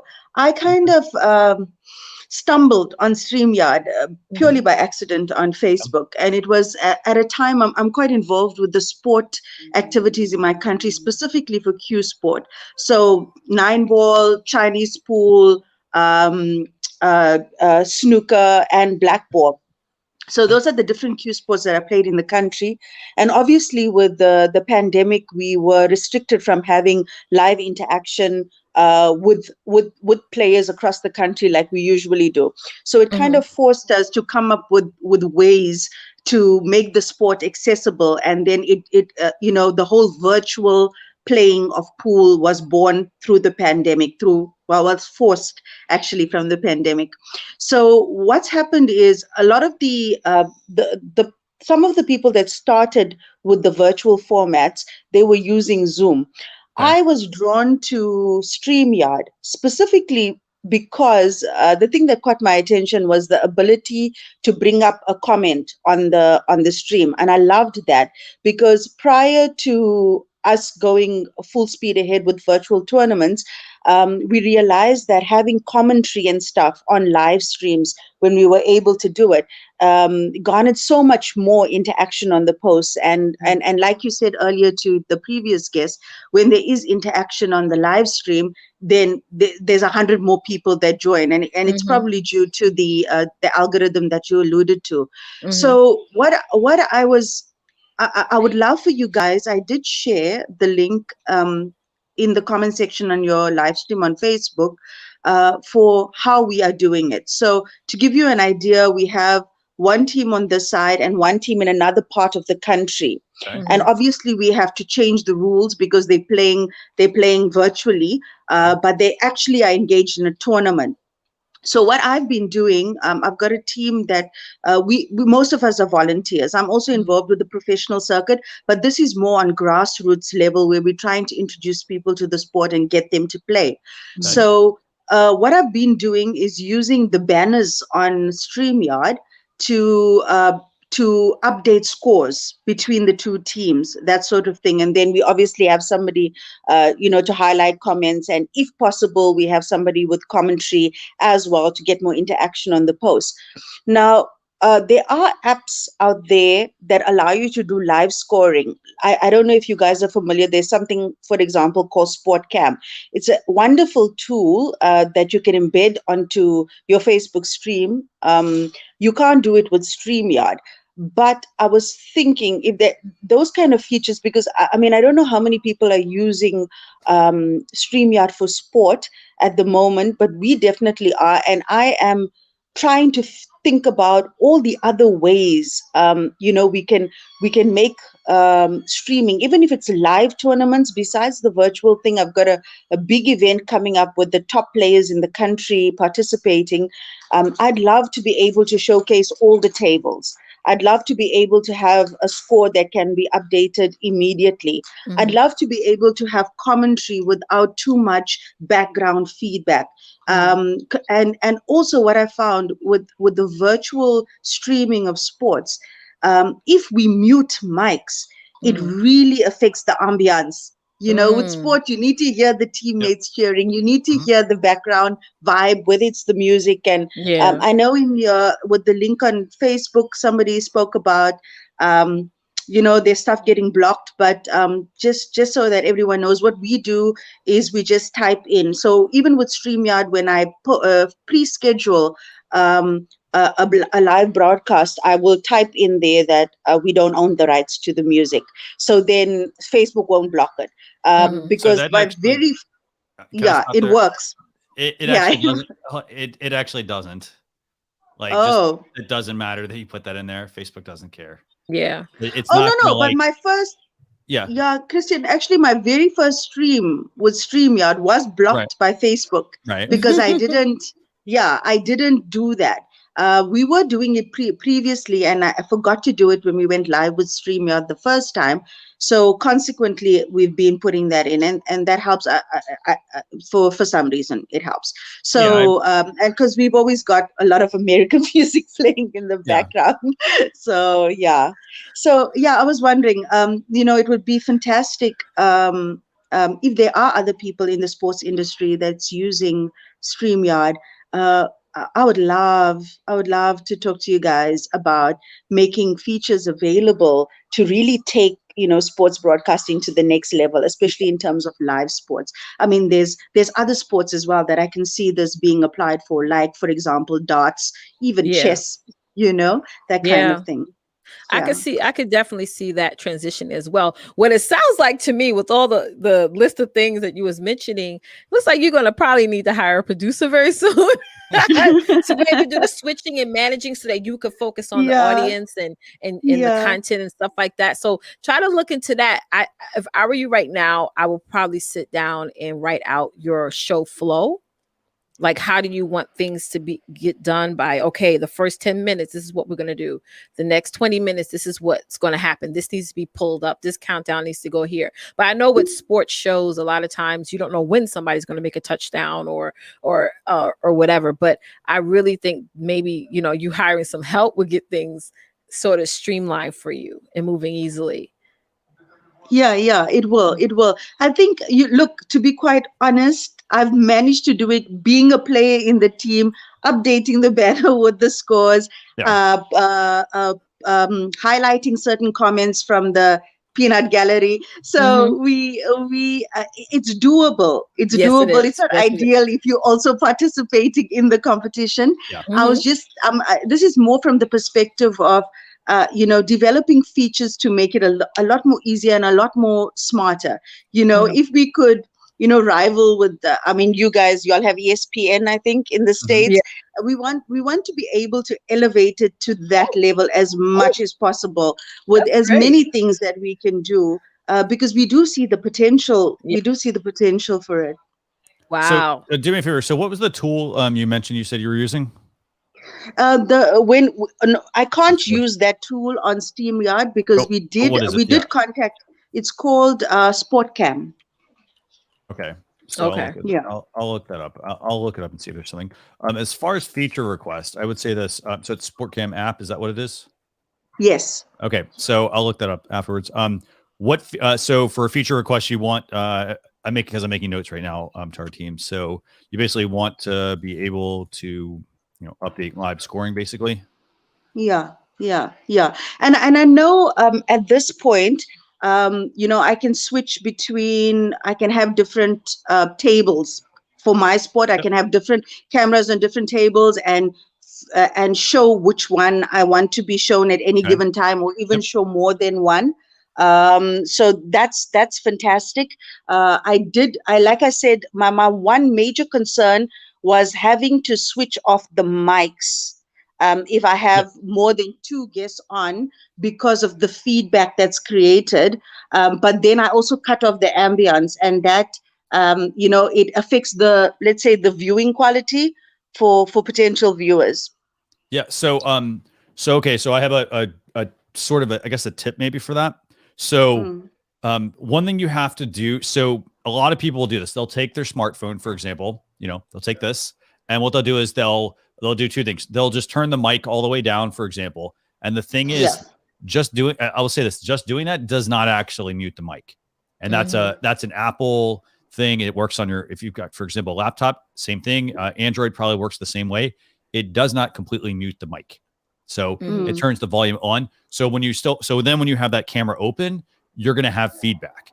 The way you solve that is the easiest way is to plug in a pair of old headphones without a microphone onto that device. And if they're old headphones, just cut the cord so it tricks the device to think that it's off. Does that make sense? Yeah. So that's going to be how you eliminate your echo if you've got your cameras there. One thing I also want to do, by the way, can you, what's your channel called is it a YouTube channel? No, we stream live onto a Facebook page. Okay. So I mean, I started using StreamYard. It's South African Chinese Pool Association. Okay, I just want to pull it up because I want to show. I'll show our viewers. So if they want to like.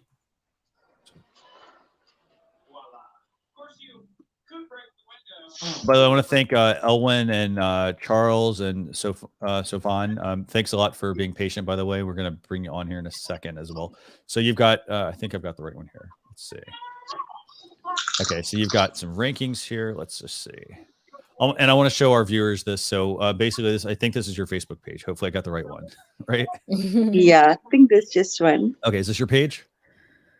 Yes, that's the one. Okay, cool. Awesome. Okay, so let me just take a quick look here. So, okay, so I see what you're doing here. Okay, so you've got a couple things. So you've got.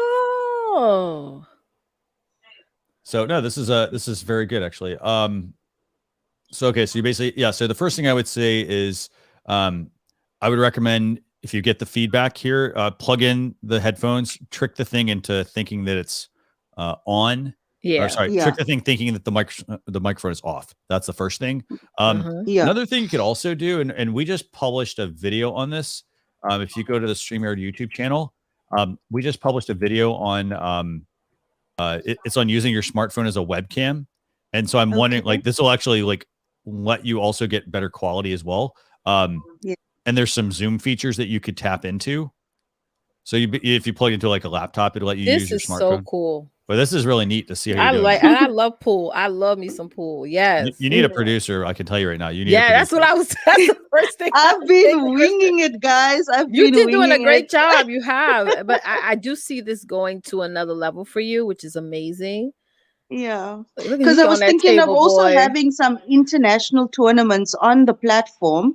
But obviously, if I'm going to open up a competition to like top players from the world, I need to make sure all the ducks are in the row, because the rest of the world isn't as, let's say, as accommodating as South Africans are for glitches. Yeah. I like that show. When you stay in pool, I thought you meant swimming and stuff. I'm like, well, girl, like, how you going to kick it? But that I like. Oh, that's exciting. So I'm going to drop this video, by the way. This is using your smartphone as a webcam. It's called Re-Incubate Camo. And so we had the founder join us for an episode on an episode that was fun. Called Learn with StreamYard.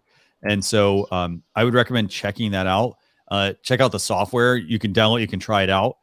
See how you like it, if it actually can help you, because it has some things like, so basically what it does is this. So for example, if you ever need a better camera, like you have 3 cameras on the back of this would let you switch between the different cameras. So then that way you'd be able to get some tighter shots, for example, on what you're doing. I love what you're doing. It's really cool. So, but yeah, so that might help you. So awesome. Okay. Great. Thank you, guys. Thank you. And thank you for this awesome thing that you guys do with these, let's say, webinars or whatever. It's really cool because it also kind of reminds me, okay, StreamYard. So great. Thank you so much for this. Thank you. Thank you for being on me watching your show. Yeah. And do me a favor, Okay, then. also send me a private message as well. So Yeah. just send me a private message, and because I want to learn more about what you're doing. Okay. Me too. Okay. Awesome. Great. Thank you. Thank you. Bye. Bye. Okay. Bye. So this is really cool. That was really cool. I mean, when I saw you share the screen, I was like, oh, that's gonna be good. Yeah. I won't be tuning in. So let me see. So yeah, Moana so I was telling her about lately. It is a little bit expensive, or seems like it's expensive. It's about $200 a month or something like that, but uses artificial intelligence. Mm-hmm. The way that it works is you put your video in and then it spits out the stuff for you. So you have to look at it like this. If you value your time at $100 an hour, for example, you're saving yourself a ton of time. If you're, for example, not a video editor, you got to go find stuff. For example, you have to actually go and do all the stuff yourself. It automatically does it. It scans the audio and pulls out the clips and stuff for you. And let me say something to that. If you do hire somebody to do it for you, they're charging you $150 per clip. You're paying $200, and that's unlimited amount. Is it unlimited amount of videos I can upload and cut up, Christian? Let me actually pull up the. Yeah, that's how I think. And another thing, if you're using it for business, you have to ask yourself, "Wow, I'm spending $200 on this. I have to make double that to make sure I maintain and pay that." So that's how I think of things when it comes to expenses. But so yeah. So it's $200 a month. It gives you a text auto generator in all the plans. It gives you AI auto generator plus $100 per dashboard per month. There's a video auto generator for plus $150 per dashboard per month. There's a post prep and tracking links. There's bulk scheduling. So you're not actually just getting a tool to cut things up. It's also doing the schedule. It can help you with the scheduling as well. So you're actually getting two tools in one. There's the marketing calendar, so you can get a better idea of what you have scheduled out. There's the content analytics, so you can see what's working. There's the social media performance report. So it's like a VA in one. So you have to look at it like this. If I had to go gather social media analytics, I've got to go to Facebook.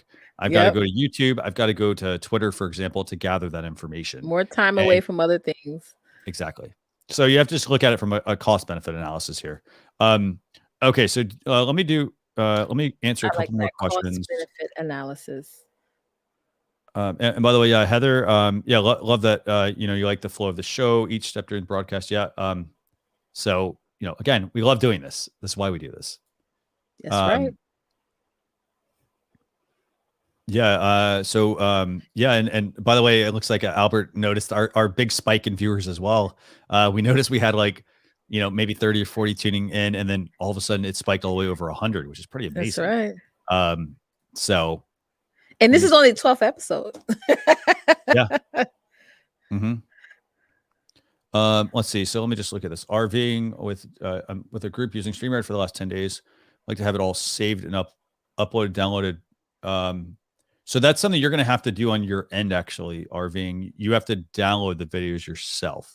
Yeah. I know we will pay. We'll see. I will make a point though. I'll put this in our feature request actually. You want automatic uploads and downloads of video and audio files. I second that because I forget, Christian. Nope. Makes a lot of sense. Yep. So it's not necessarily about having that, it's partly about having the workflow, but also just keeping in mind that you have to make sure you do it. So I just made a note to put it in there. That's right. So, thank you, RV. And then Moana, a VA for $200 per month. Yep. So, and RVing, it's a 10-day long live stream. So interesting. Okay. Very cool. It says it's a 10-day long live stream. So I'm not sure how you're going to do that. I know that the platforms usually have limits, i.e. Facebook, YouTube, etc. So I'm not sure if is he going live for 10 whole days? I'm not sure. That's what it sounds like, but yeah. My God, today. Landlord advocates, by the way. Hold on. 2410. Yeah, look at that. Yeah, 2410. Sorry. So, okay. So one quick comment, and then we're going to bring on Elwin, right, Leticia? Yeah, Elwin's next. Yep. Landlord advocates. I've watched enough great videos on StreamYard. Must take the leap and do my first live stream with StreamYard. absolutely. Do me a favor, landlord advocates, if you have any questions, I'd love to have you come on. Yeah, come on. Like what can we do today to get you to like start using not just start using StreamYard, but start streaming. So feel free to come on. I'll put a note here. Leticia, let's go ahead and bring on Elwin. That's right. Elwin, how you doing? Good. Happy Easter to you guys. Yeah, you too. Right on. You are, so first time seeing you here. Thanks a lot for joining us, by the way. Do us a favor, tell us who you are, what your stream is about, and then what questions you have. Okay, yeah, sure. So the stream is about on the island in Newfoundland in Canada here. We have a lot of back country trails, and in the winter is all snowmobile. In the summers, UTV and motorbikes and that kind of stuff. And so on our Facebook page, and that's our main page, is on the Facebook page, and we've just now kind of migrated into the YouTube side of things. So my problem is I host a talk show, and the last talk show that we had two people that were with iOS devices. One had a tablet and the other one was on a phone, I believe. Okay.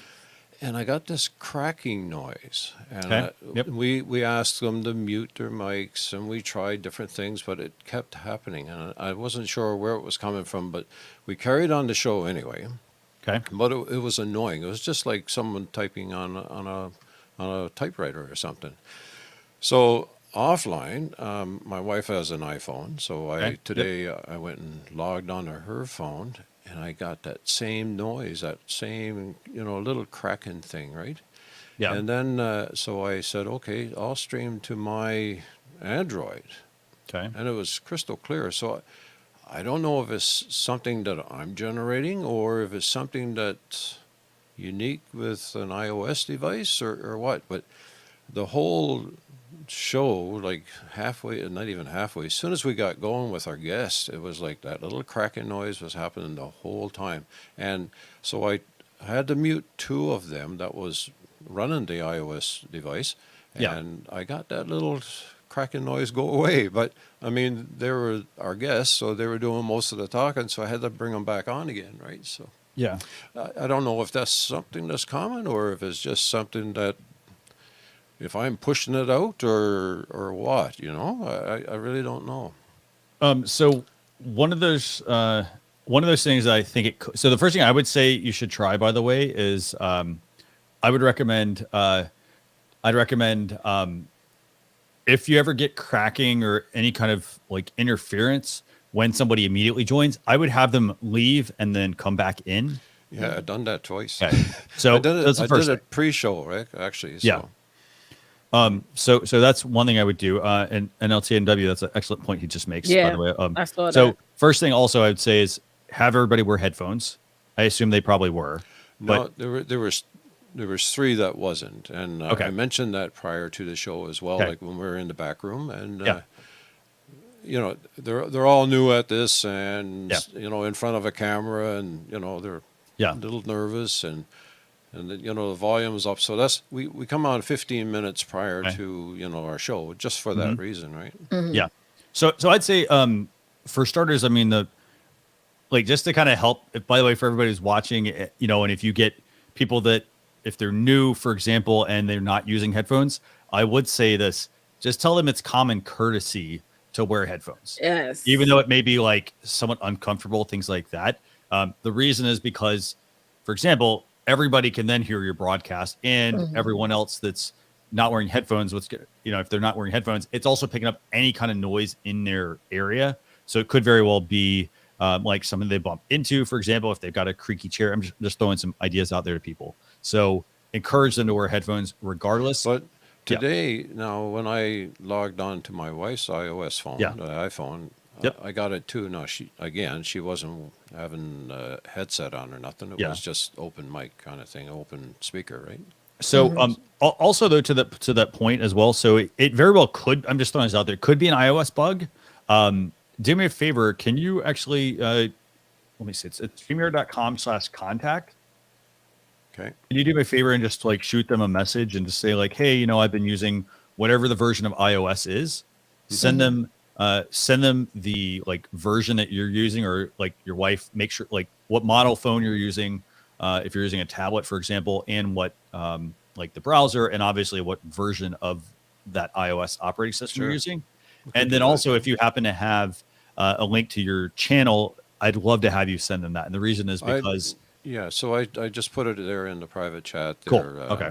Yeah, so because we've had, I know at one point there was an iOS bug a while ago where it was only on certain iPads that like we started something and like it would sound funny at the beginning, and it was an iOS, it was a Safari thing that they had, or I think it was Safari, they had to fix, i.e. iOS had to fix it. So, but I do want to highlight a really good comment here, actually. So, are you familiar with are you on the StreamYard Pro account or? Yes, I'm on the Pro account. Okay. So do me a favor on StreamYard, the StreamYard Pro account. Did you see earlier about how you can turn on the individual audio tracks? I assume you're using that. Yeah, no, I don't download the files after for anything. We just throw it on their Facebook group. Yeah. I actually joined their Facebook group a little while ago and brought StreamYard to them. And this probably is our 4th broadcast now. And I mean, it's just growing. It's just a lot of interest in it and that kind of stuff. And I experimented with Zoom and Restream and all the other ones. I had them all. And I mean, StreamYard is the cat's meow, I think. So awesome. No, cat's meow. I like that. I want to highlight NLTMW's comment, by the way. It's just the maybe to help. So the way that feature works, you probably know this, but every single, for example, person that is coming into this live stream, when I go to download the file afterwards, you're all going to be individual files for me. Yes. So I would say maybe what you can do to help pinpoint where the issue potentially is, download. This is a great point by NLTMW. Download the files. And then, just pinpoint where that one is. Exactly. Because then, let's say, for example, it's Leticia. Yeah. Then you're going to know Leticia has something on her end, potentially. Let's get Leticia. Well, no, I mean, sorry to call you out there. I am. No, that's a good thought, because I never even thought of that. I just figured it was one of the guys' units and trying to pinpoint it, and we're going to have them back on again some other time. So I'll have to say, okay, the last track that right on. That's good. Yeah. So that's an excellent point he makes. I mean, I think so. I would recommend trying that, because then that can at least help you, and go from there. Yeah. Sounds good. Awesome. Thank you. I love your setup. Oh yeah, well, I run Wirecast, and so I got a bunch of stuff on the go, a couple of computers and all that. Very cool. And I see you're using the ATEM Mini in the background as well. Just a second here. I'll see if I can hear. And that's my setup. So as you can see, he's got a lot of switcher. equipment. But I want to talk about this actually real quick. So there was somebody asking about picture-in-picture. Okay, so one of the ways that you can do picture-in-picture is with an ATEM Mini. So there is a picture-in-picture feature. So that's looking down on my desk. So. Yep, and then I think if you turn the picture-in-picture on, I think on the up there by the logo, I think. If you go up by the Blackmagic logo, I think it's there. Or I think does your model have the picture-in-picture? Yes, I do. I have that as well. Yeah. So he can turn on picture-in-picture with the switcher, which is pretty fantastic. What I do is I throw that on a different track on Wirecast, and I can get the same thing again. So. Yep. Yeah. Oh wow! I need to get this stuff. So, for example, I just put picture-in-picture on mine, so I'm in the. And I use Canva a lot, and so throughout my show, I have I got a Wheel of Fortune thing with all the names when we do a draw, and I got all kinds of stuff that's going on in the background and that I bring on screen. So do me a favor, Elwin. Can you send me a private message as well? I'm telling everybody, send me private messages. Send it to me too. I want to chat more with you, actually. Yes. More about how you're using StreamYard, and then also I also do learn with StreamYard and things like that. So you seem like you're extremely knowledgeable as well. So you seem like cool stuff. Yeah, I got some background in this stuff. So awesome. Well, do me a favor, send me a private message. I want to chat more. So right on. Okay, awesome. And listen, thank you. I've been watching you guys forever, or when you've been on, and what you got, the community that you got going here for helping out. Awesome. Aww. Thank you very much. Thank you. And we're going to work to get your issue solved as well. Yes. So we'll figure out what that is. Yeah, I'm going to do that because it hasn't been 15 days, so I'll download the tracks here and I'll try to pinpoint what's going on there. So, yeah. Fantastic. Thank you. Yes, who's the culprit? Okay, thank you very much. We'll see you later. Bye. Okay, yeah, bye-bye. Because it is hard when you're doing a summit and somebody's mic is not working or they hear, I don't hear the beeping. I don't hear it is them. Yeah. Yep. So let's go through a couple of comments. By the way, I want to thank NLTMW. I want to say thank you very much for that suggestion because that was a great suggestion to download the individual audio tracks if you're using a StreamYard Pro account. It's a feature of the Pro account, but it's a great way to pinpoint. It's a great way to be able to, for example, you want to create a podcast, you download your files, they're all there, and you can decide what you want to cut up, for example, and bring your final podcast file together, or you can use it to also troubleshoot things. So really cool. Are there any other questions you see here, Leticia? We got a lot of people waiting, by the way. Yeah, I'm doing the waiting room, the green room area. Anthony just hopped on. Yes, so let's see here in the chat. Now, guys, if you have a question, put hashtag ask or join us on the screen. Yeah, I think I just passed one. Let's see. And US Party Company, thanks a lot for this StreamYard's connection with its users. Yep, absolutely. Love helping you guys. So yeah, we're here to help. You'll see me around the community. I publish all of our content, our YouTube channel content as well. So definitely, I love helping you guys. So no silly questions. Like, I'm happy to answer them. I'm scanning through. I'm not. I see a lot of y'all rooting. So let's do this. We got a lot of people waiting. So let's do this. We got like 5 people. Host Charles Matthews. He's next. Okay, so let's bring in Charles. So Charles, pro live streamer as well. Good to see you. Hey, what's going on? Hey, beautiful. How are you doing? I'm doing great. Thank you. I was actually talking to him, but it's okay. By the way, I've been looking for. I went looking for one of those signs like you have in the background. Okay. I didn't find it yet. So you didn't find it? Come on now. I didn't find it, unfortunately. Yeah. So well, here, just one thing for me, but I do the same thing you guys do. I help people with their internet stuff and how to stream better because the look is always better. So a couple of things, if you don't mind me helping people out real quick. Yeah, sure. Yeah, no, go ahead. If you have people coming on your show, always ask them to come on 15 minutes before your show and do a sound check and lighting check. That's right. Because like you said, the sound and lighting makes your show better. So if they have bad audio, it looks bad on you because you're controlling everything. So people think, oh, he's got bad audio. No. So what I do is I ask everybody to come on 15 minutes before the show. And then I ask them to do the ABC check. So I ask them to sing their ABCs. Okay. Because every time they sing the letters, I can hear if something's tweaking or popping. Then I know which person it is. And then I mute each one and I go down the line and I can figure out, oh, something's wrong with you, Leticia. Oh, since we're picking on Leticia, something's wrong with you. Sorry, Leticia. I love y'all. Something wrong with your sound and ask them to reboot again to come back on. So that's perfect. That's actually something that you're absolutely right. Get them to log on a little bit earlier so they don't get that feedback coming in. Yep. No, excellent. Yeah. There was somebody asking about, it's actually called Seratos. Okay, perfect. Yeah. It's 2 DJ palettes and he's trying to get music to come in through the DJ Seratos, right? Mm-hmm. Yeah. All right. Right here. This is all you need, my friend. What? Okay. This is called an iRig 2.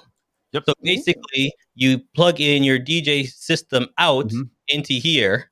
Yeah. And then it converts the sound back out. Yep. So if you have Seratos, you can just get one of these, plug it in. Yeah. She has a double port, and then there's your music converted straight in to put music back out. So it's real simple. You can get it on, any store. You can go to the thing that we love to shop on, Amazon, and just plug it in and you convert your sound automatically and you don't have to worry about anything else. It just goes right through. Yep, absolutely. Yeah. And I've used that for some other things as well. And here's the crazy thing about that product. How I want to hear from our viewers. How much do you think that product costs? Because audio equipment can be expensive, right? Yeah. And Charles, you know the answer to this. Yeah. So just the iRig 2 is $40. Yep. And here's the thing: a lot of people, they want to do, like, say you want to do Clubhouse, for example, as well. You can plug this into your phone. Just do, there's a quick little way to do that, so it works for that as well. So bringing in extra mics and whatnot. So that's exactly it, man, for your phone. Because some people, you want to go live on Facebook, but you want to do audio only. Yeah. Then this is a way of doing it. Yep. Absolutely. Yeah, perfect. So speaking of audio, I do audio right now. Like I go online and I bring copyright free music. I bring it online and I do it with my fader and everything. But what I would love, like one of my requests from StreamYard is, if you can have a audio built into the system. Okay. And then when we go to a commercial or a break or a video, it automatically fades itself out when we play a video. And then when we come back from a video, it fades itself back in. Ooh. Okay, so let me make sure I got this. Okay, so hold on, I got to make sure I hit enter. By the way, sorry, I got a little distracted here. So, okay, so I got somebody that wants picture in picture. Okay, fantastic. And then Charles, so explain that one again to me real quick. So I'm gonna make a note. All right, so right now, if I want audio, I'm bringing it in through my computer stuff.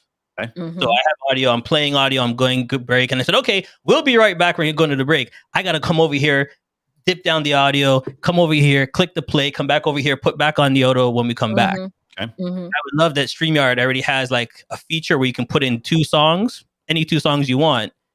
And it automatically feeds the level when I'm talking with my guest. It sets its own level.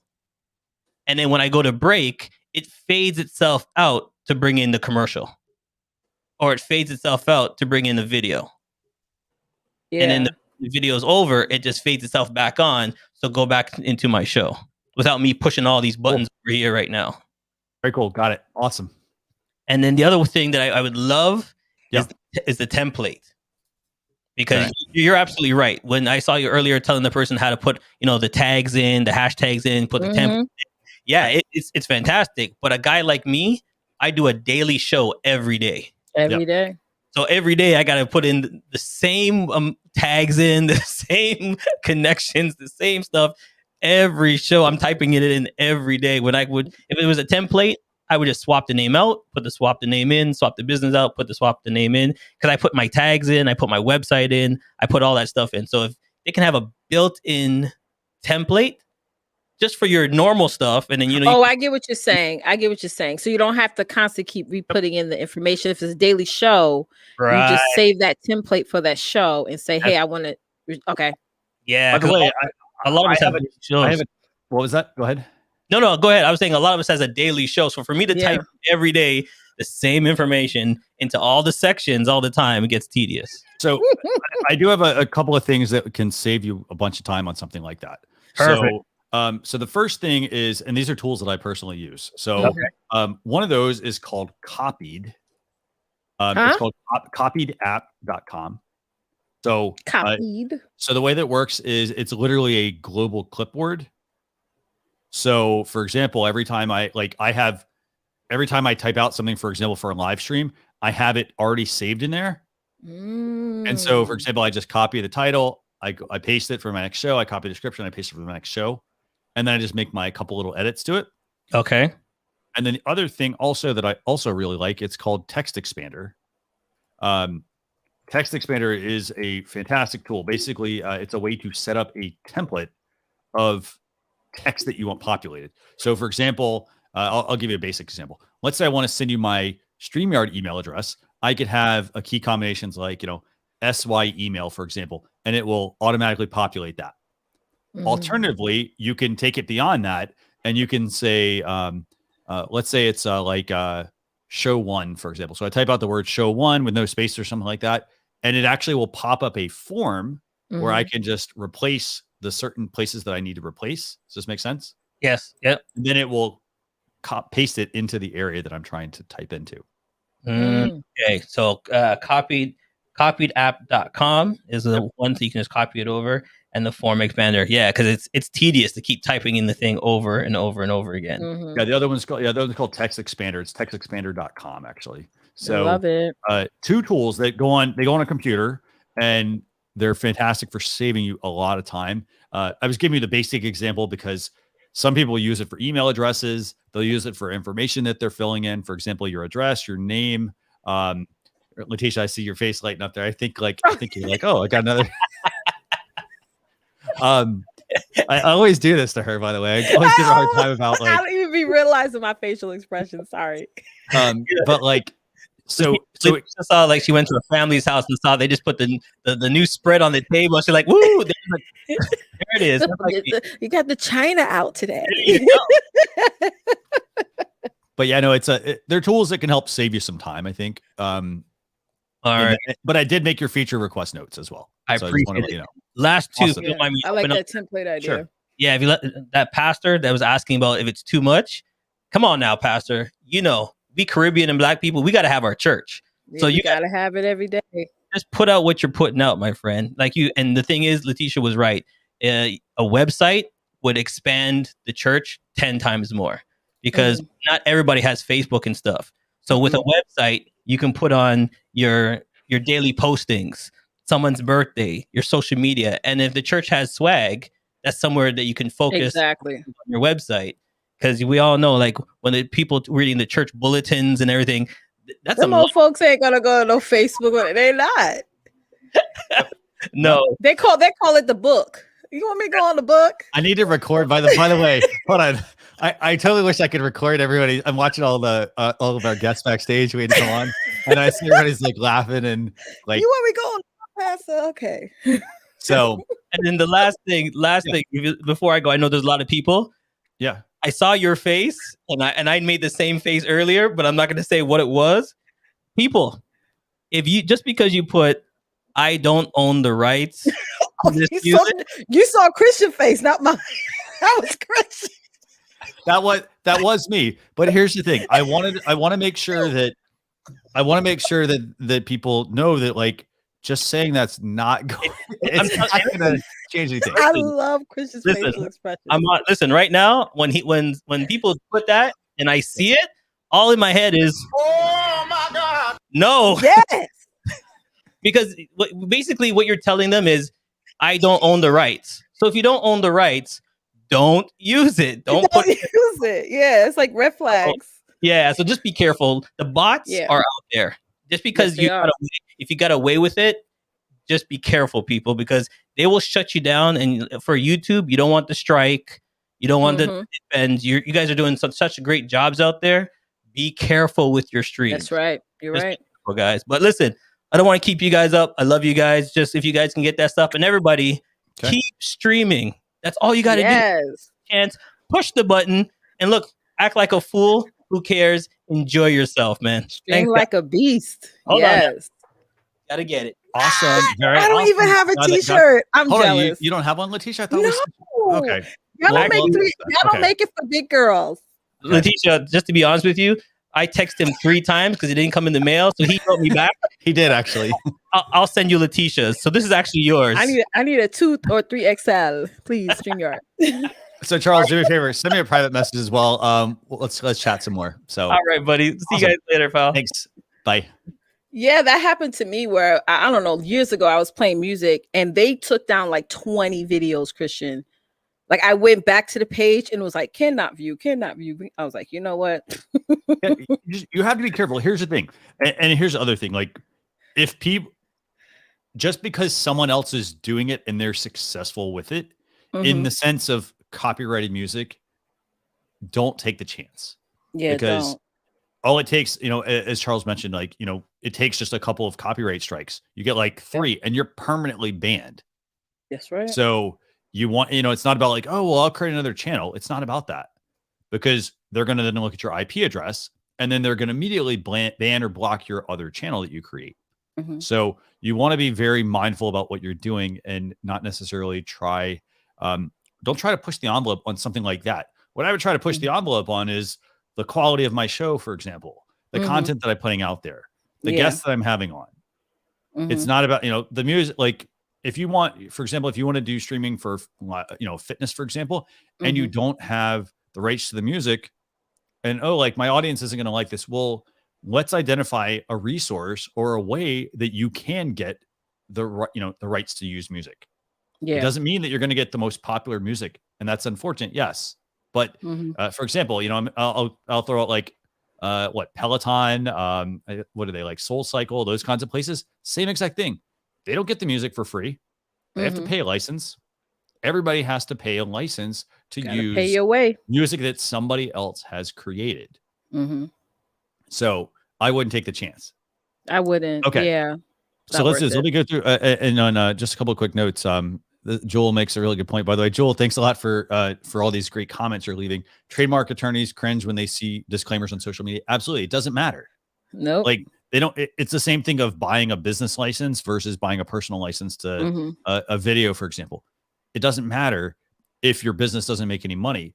They still want, if you are a business, they want you to buy that license. And it's not like, and like, oh, I'll buy the personal license. No, like you need to buy the right kind of license for your business. That's right. So don't cut the corners. Okay, awesome. So we got lots of really good stuff here. So do me a favor. Who do you want to bring on? Go ahead and bring on whoever you want to bring on next, Leticia. Yes, let's bring on Peter. He said, is it possible to rerun a previous live show again live? Sorry, I'm out walking and I'm stopping to watch. Okay, so thanks first of all, thanks for sticking with us. I mean, love how people are like watching when they're out walking. That's awesome. So that's great. I need to go walk. You can't rerun the previous live stream, but what you can do is, this is what I would do. I would download the video.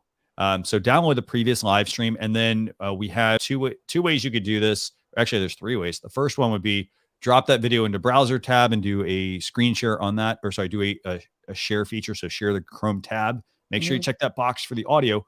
However, the second way would be, and if it probably won't fall into the second way, you can use the video clips feature located under the brand section. However, that's 10 minutes or 200 megabytes. So you wouldn't be able to really probably play that. So what I would do is I would use the new share feature at the bottom where it's share, and then there's a video file option, and it will play it from your hard drive. So it basically, your machine is doing the work. That's right. That's what I would do. And then bring it into your stream. So, and just make sure it's clear to people that it's being streamed again. Okay. So Leticia, feel free to bring on our next guest. Yes. Soul Fan. I hope I'm pronouncing your name right. Hey guys, thanks for your patience, by the way. So I want to thank everyone for being patient here. I like to apologize for my setup, my COVID hair, and and everything else. So please don't zoom on me. Let's keep it at 3 people. Don't zoom on me; it's too much. I'm too camera shy. Yeah, so I'm holding the iPad, so I'm trying to be as stable as possible. Yeah, thanks, guys. Actually, I wanted to share some copyright issues if people want to hear about them. Basically, we do a soccer podcast where I'm in Montreal, Canada. So we do a soccer show on video live for our Patreons, and then publicly later on YouTube and stuff. And sometimes we show some goals. We basically cover MLS, Major League Soccer. So and they're much more lean, much more cool and nice about sharing their goals, whether it's on Twitter or on YouTube, and we just share the share screen feature. But YouTube obviously will see it as a copyright claim, and they put a claim on it. Could be Fox or ESPN or the local TV channel that, the algorithm recognizes that this is you don't own it, so there's a claim, so you can't monetize a video, which we don't have anyways enough subscribers to monetize. But at least we'll never get a strike. But we never went, Europe or Premier League or if you want to go NFL, these leagues will probably shut you down. Yeah. So depending, we're lucky with Major League Soccer, they're kind of cool with it. And YouTube has not been instructed to shut people down if you see MLS content. But sometimes we get some issues where maybe it was like a Fox broadcast for some reason, and they told us your video can't be shown in Canada or in Ireland or something like that. So we had to do the editing ourselves and take out that section. So yeah, for videos it's even worse, right? Because it's much easier to detect. So this is our experience. We're a bit lucky for now, but we're just trying to stretch the line as much as we can. So, for the copyright, good. No, excellent points. I mean, so do you have any questions for us, or just want to share that? No. I had questions before that, but I just want to share the copyright claim. Basically, sure. It's, my first question, Leticia, I'm going to skip it because maybe I'll let other people talk. But the second question is that we record our show on StreamYard. We do it live on our Facebook private account, private group for our Patreon, and unlisted on YouTube. So we don't have to re-upload it. We do lose the HD streaming on YouTube when people watch it again because you don't live on YouTube and the HD value. But wondering, is there a best practice you guys suggest for social media clipping? you have like a 2-hour show. You want to clip it. Twitter, Instagram, Facebook, YouTube. Even YouTube clipping of your main show to be able to get more traction, more views, more subscribers, more maybe Patreon. Hey, look, this is a cool 1-minute clip on Twitter. You like it? Come on over on Patreon. These are like a best practice processes because we're doing this on our own, right? We can't really afford a producer. Even if we could afford a video producer, maybe it's not worth it. At this point, even if you have the money, maybe it's not worth it. So, is there any best practice you guys suggest, or just just do it? Well, I would say, when it comes to clipping your content, there's 2 things I would do. If I'm clipping something and I'm about to share some talking points, I would just clip the part where I'm talking about the talking points, but I haven't yet step 1, step 2, step 3. I will cut it off at that part. And so that way people know, I will have somewhere in the copy, hey, if you want to watch the full video, go to this link in the comments and check it out. Another way is we look at the analytics of the show and see where was it that the show was at its highest peak or at its highest engagement, maybe more comments, more people commented at a certain point. So we take that most meatiest part of the show and then clip that and upload it as well. So that's one way that 2 ways that you can sort of cut up your content, and find out what to cut up. Yeah. I did at the beginning a few months ago, a call to action in the video at the end. Let's say on Twitter. Twitter gives you like 2 minutes and 20 seconds. Maximum video, unless you have a pro account or business account, I forget. So I do a clip of a minute and a half, and I add like 20-second video. Hey, if you like this clip, go on Patreon. Yeah, and then we have the link also. Would the video still work as a call to action? Because I stopped after a while because I didn't see any changes. It will still work. You just got to be consistent. And I don't think people go on Twitter to watch videos, do they, Christian? I think it's like text. Actually, I will say. So Twitter has a new feature where if you have a YouTube video. Twitter is rolling out the ability to play those. I think it's iOS only at the moment, but they're rolling out the ability to play your YouTube videos natively in your stream. So then they'll actually dump them off to YouTube. So I mean, here's the thing: I'd put my videos everywhere if I could. Yeah. So, well, our fans are very engaged on Twitter. Usually, that's why we succeed a lot on Twitter because we see people come on Patreon and become members, and we're like, okay, this person is obviously coming from Twitter because you're not on a Facebook page, you've never heard of them, and I see a Twitter account. So people are very engaged on Twitter. I've noticed my Twitter following has gone up as well. Yeah. So we use that. So the social media clipping, I know you need to be consistent, but I'm never sure because you have to do I do an IGTV. That's easy, the same format as a YouTube. You have to do IG posts and reels and stories. And don't just post that clip one time. Don't just post it on Monday. Oh, nobody looked at it. Maybe you can post it on Wednesday, then again on Thursday, then again on Saturday and Sunday. And increasing posts through the weekend while people are at home is another ideal strategy that you can do. So if you're posting once a week from Monday to Friday, then maybe on Saturday and Sunday, you're doing twice, for Saturday and Sunday. Yeah, because we want to multiply because basically we used to do like a public show, but then you say, you know what, let's do Patreon. Let's have people help us out. We do the same work. Let's try and see to get support. So we're trying to push the whole, basically we're trying to do 2 clips per day in at least per social media platform, basically to try and say, hey, come on over, come help us out, and et cetera, et cetera. So we're trying to mix it up, but it's not always easy. This is a part-time. This is a hobby on the side after a 40-hour work week. So it's not easy. But honestly, StreamYard, people who are not on StreamYard, I really recommend it. I'm not an ambassador. They don't pay me. I wish they did, but no, it's really good. Because I was, I don't know who it was, a famous podcast review guy, Ray Ortega, I think. I used to watch him. He was doing Google videos, right? It used to be Google videos or Google on chat, live on air, whatever it was. Then I saw his YouTube channel. Hey, I can't find the Google live on air thing. Oh, I use StreamYard now. I went on it last summer in the pandemic, and I've been using it since. I don't have the pro one. I have the mid-level account. Honestly, it's amazing. It's amazing. It's it was so good that we had to upgrade our equipment. I get our own webcams, nice, Logitech webcams, nice microphones. Because the StreamYard gives us the tools, but also makes you want to upgrade yourself. And that's right. Really big for us. It's really key. It's really key, and it's a great tool. To be honest, it's like having a studio, but it's amazing. So I'd like to thank you guys again. Thank you. Yes, thank you so much. Yeah, definitely. And do me a favor, send me a private message as well. Send me a link to your stream and just tell me what you stream about, and just send me a link to one of the shows. My pleasure. It's in French though, so be careful. That's fine. Doesn't bother me. I want to learn Just French. tell me what you have. Just tell me what your show's about. Awesome. Thanks, Thank Kristen. you. Thank you, Leticia. Thank you. Bye. All right. So you want to bring on RVing with G? Let's do this. Let me go through a couple of comments real quick here. By the way, sorry, Stefan, if I don't know if we cut him off or if he removed himself. Yeah. I'm not sure. So, but hopefully we didn't cut him off. Okay. So how do you keep your viewers back on live streamings when you're having tech difficulties? Very good question, actually. So Leticia, you want to take that one? Well, first you got to figure out why you're having those technical difficulties. If it's sound, then you got to get something to upgrade your sound. If it's the video quality, you got to get something to upgrade your video quality. If it's something that happens like once in a blue moon, because it's not, if you're doing a stream every day, not all 30 days of that month is going to be a perfect stream. But if it's something that's happening consistently, people are not going to come back.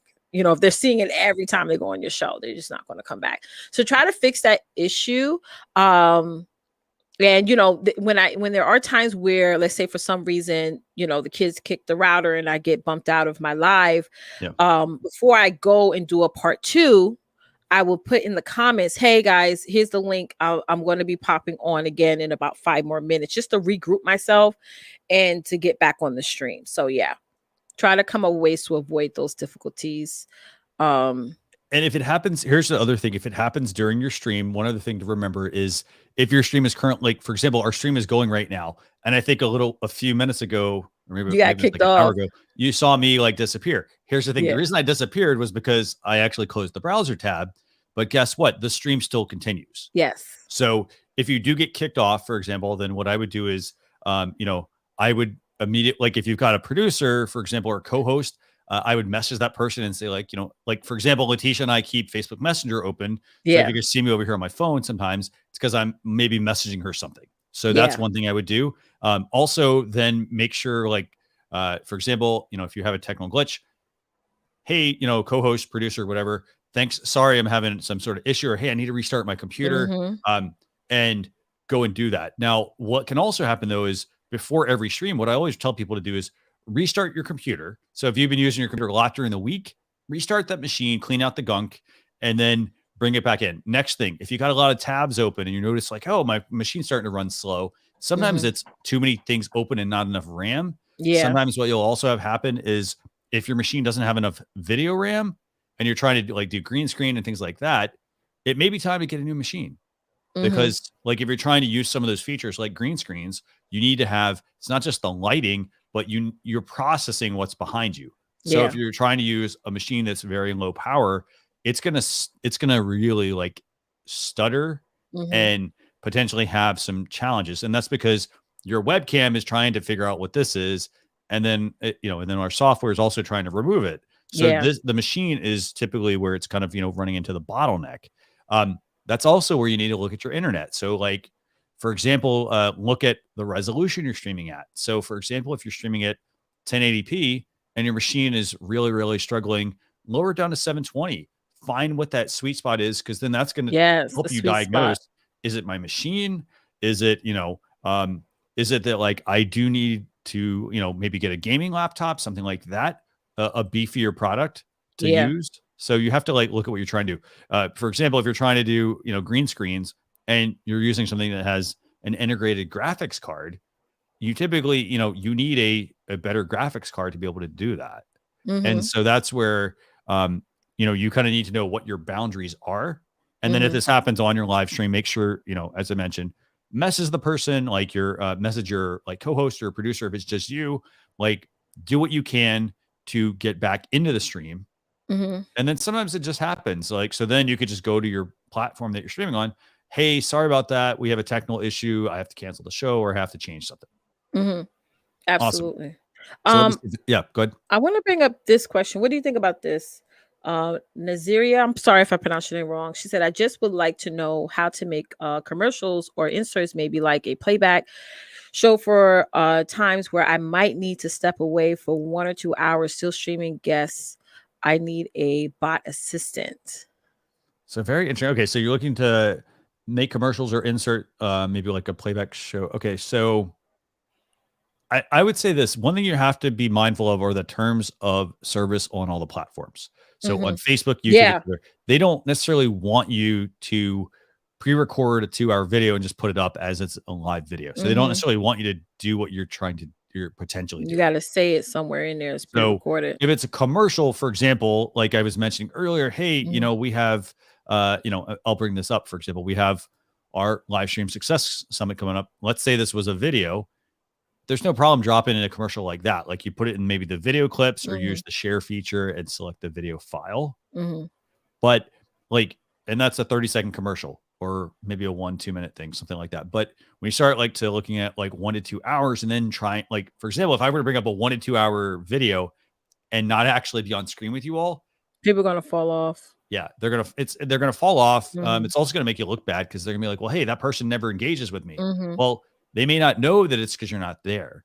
So they're sitting there waiting for like help or something like that. So it could damage your brand as well. So I would say not do it is my bottom line. Yeah. So if you're in an instance where, let's say you still want to keep your show, that is something where like you can run something like a Facebook premiere or a YouTube premiere, things like that act like a live, but you need to preface up front, hey guys, I'm not going to be available for this week's show. So what I'm going to do is I'm going to replay another episode, or I pre-recorded something. So you need to tell people up front, like put the banner on the video when you're making it. Yeah. So that way people know what they're getting into versus they think they're watching you live. That's right. Maybe. That's right. Cool. So let's bring in our next guest, Leticia. Yes, RVing with G. Come on down. Hello, hello. Wow, this is an honor. This is huge. No, I don't need to be big either. But I want to say thank you for being patient, by the way. Yes. Leticia and I were talking, like, if you guys, like, if you're watching, like, do we need to speed things up? Let us know. Yes. Because we always want to make sure that we value your time as well. So thank you very much for being patient there. So as you might see in the pixelation, I've downgraded my camera. Okay. No problem. Because I have bad internet. I have really bad internet. But I want to just praise you guys. The platform we have here is incredible, and we are putting it to the test. So Mike, the Adventures of Traveling Mike is in the chat there, and I'm co-host with many other people. We're running a 14-day nonstop live on your platform. Wow. Nice. Goosebumps, right? Yeah. It's at 11 days now. There's over 5,500 watch views on that. Oh, wow.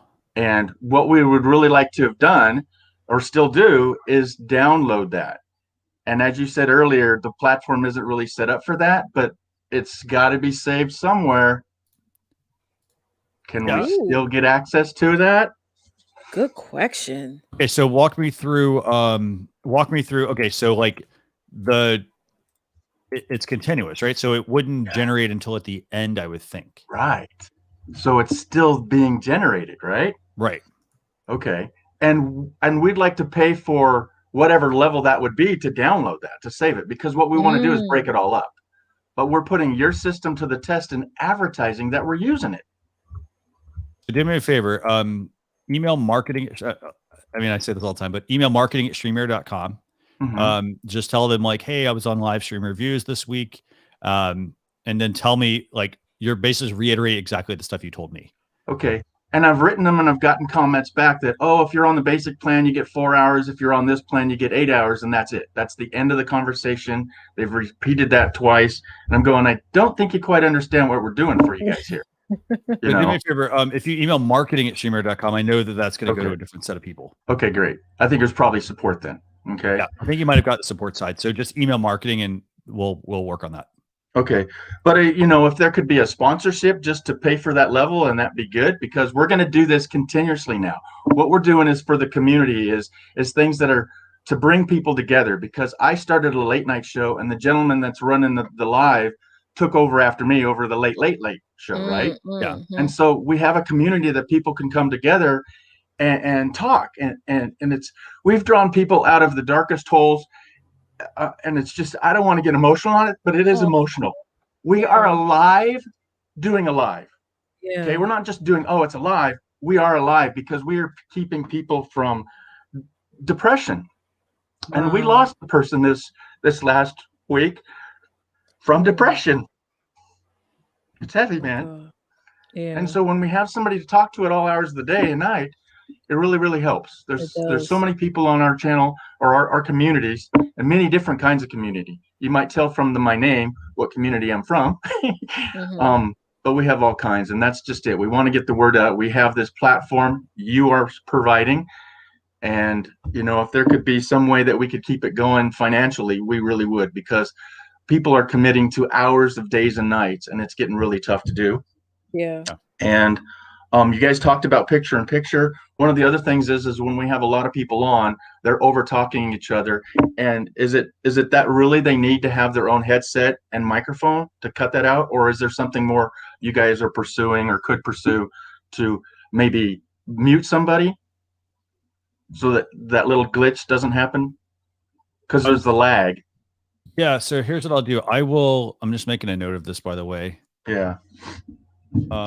Just make some notes real quick. So yeah, I'll make a note of that feature. So like you want someone to be able to see if I can. So you want a way to mute people or adjust the audio. Yeah, that's the next thing is volume. Yeah. Because some people come in with a really super loud microphone, and we ask them to turn it down, and they think they do, but it's still just blaring. Okay. Yeah. Awesome. So I've made a note there. Yeah. And then just silence somebody when they're talking, or, not necessarily mute them, but just, have that little gap that when we talk, that it doesn't overlap. And it's like somebody can't hear you until you have a half a sentence done, Yeah. So there's lag in that. And then could we get like I don't know, we're doing so much advertising for you guys. I don't want to ask for free right here, but it's like we have 5,500 watch hours on this, and it's just huge. You guys are going to definitely get known. Yeah, do me a favor. The power of this thing. Send that email.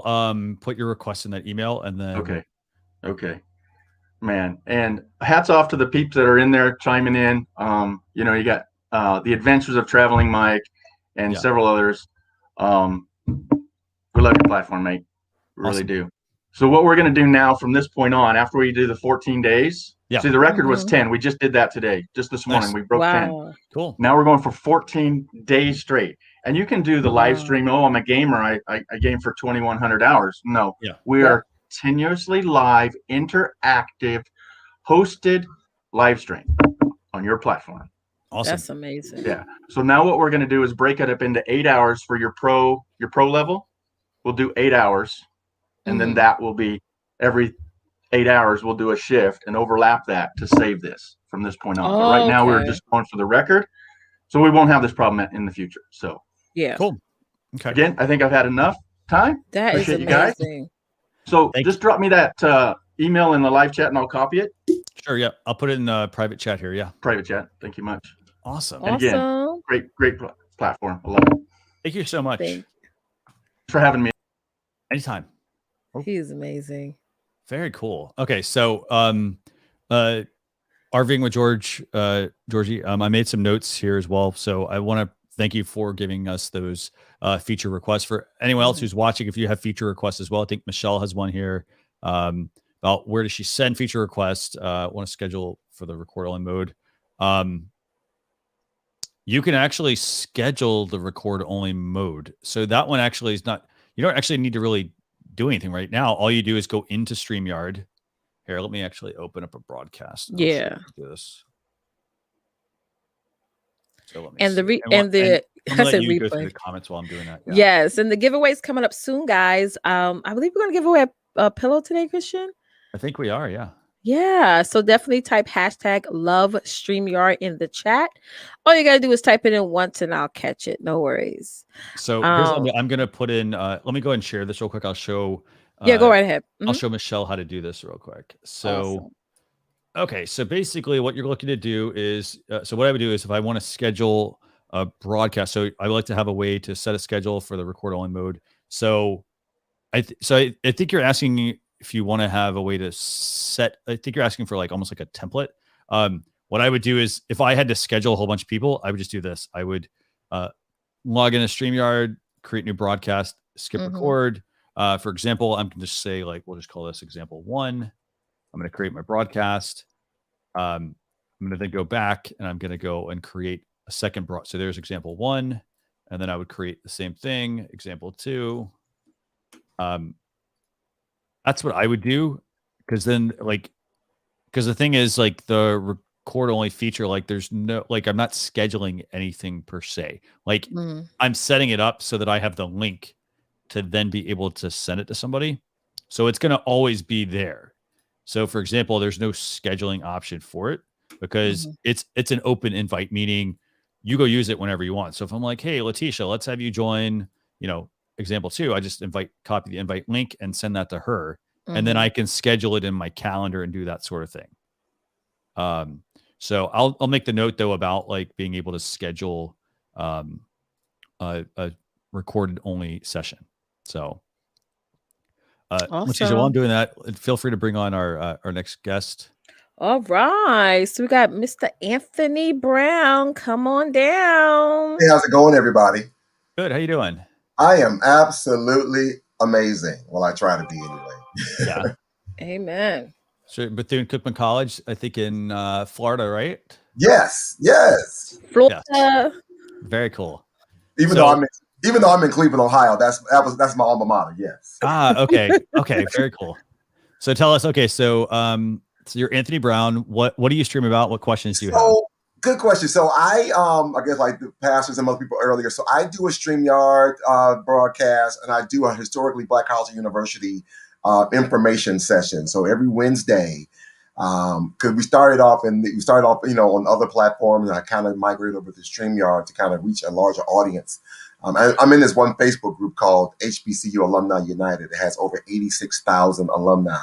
Wow. And so I wanted to be able to engage this alumni group, with the importance of just educating them about other historically Black colleges, as well as being a support and advocate to recruit, to fundraise for these institutions. So every Wednesday, we bring on administration or faculty, staff, alumni from the various schools, and we like to highlight. We'll show their video, like they got an informational video, things of that nature. And then we also do a fundraiser platform. So we actually use Facebook use a Facebook fundraiser opportunity, kind of like a telethon of sorts, and we kind of raise money, Monday to Monday, raising money for the school and things of that nature. That's why I had this backdrop, because I did something for my alma mater, but then I also have a different setup, and then I have another green screen that way. I have a living room set platform, set up that way. So I got 3 different podcast sets in my house.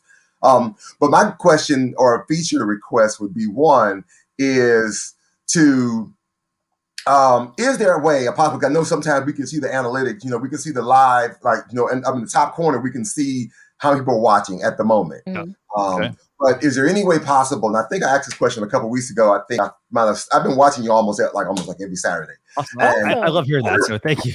Thank you. So when I get the alert, I'm like, let me go see what I can learn this week. So just wondering if there's any way we can see analytics of how we can see the viewership or replayership of a video from, like, if I go from here to my to that YouTube page, to my YouTube, to that private page, to a public page, to my LinkedIn, how can I see it in one space to see the analytics? Like, I know, like, when because what we do is, like, we do a pre-show on Tuesday on Clubhouse to kind of advertise the Wednesday show. And then on Wednesday, we do the live show. On Thursday, we download this and upload to our Anchor account to go to all the podcasting on Thursday on for the rest of the week. So I know in Anchor, you can look in one place and you can see all the analytics from all the different streaming sites. Okay. Is that something possible here? So I know we get tons of requests for the analytics. So it's something that I know that we've put on our roadmap to be able to provide more analytics. At the moment, it's what you see there in the broadcast and then going over to the platform to get the individual analytics. But I know that's something that's come up quite a lot. I think Gage has covered it on a few town halls as well, that, like, people want the analytics. So I think it's something we're working on. Okay. Yes. So, and I also want to share, just to the viewing audience again, I love what the other gentleman said. Like, listen, y'all can say what you want. You just, because I opened, you said it earlier, Christian. I opened because I was able to partner with a music producer. And so I actually opened with a music video that he gave me the rights to play.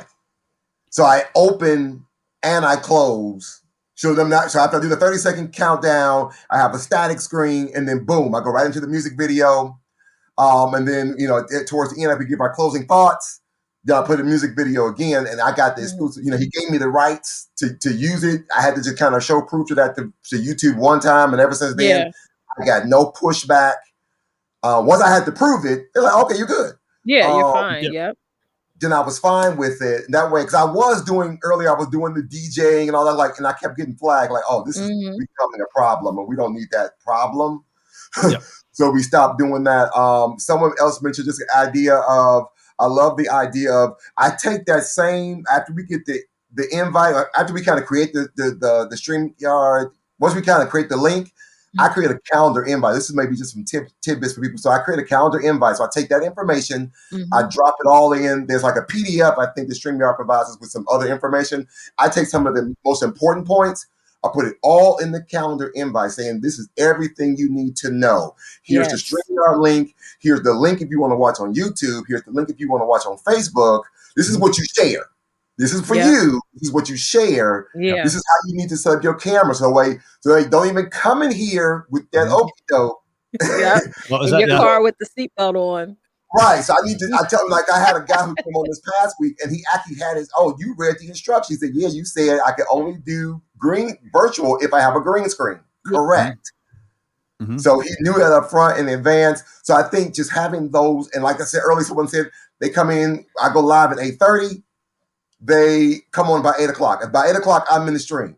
To kind of make sure we're doing all the audio visual checks, make sure there's any questions, that type of thing. So people can kind of know, and it's very helpful. And then we also provide them with what I call a run of show, because in my other background, I work in TV radio. So give them that quick run of show, just a Google spreadsheet of some sort, so they can kind of know at 8:30 this is what's happening, at 8:45 this is what's happening, 8:50 so on and so forth. So we may vary, but for the most part, it's there. Something else I learned, and you might be able to, just something else to share with your viewers is. I also have an account with PSA Central with the Ad Council. Okay. And you're able to, provide, if you can justify your organization, if you're nonprofit or things of that nature, and you tell them why you want to use some of these PSAs, and they're very professional commercials. You can download 30 seconds or 60-second commercials. And sometimes I use those commercials as transitions. Okay. So I'm like, we'll be right back right after this. Go to a break, show a commercial. Welcome back to the show. That's like somebody else, I got the soundtracks up in here. So I'm going to throw in the laughter. I'm going to throw in the claps. That's a really good point, actually. So the point about, for example, people ask for transitions.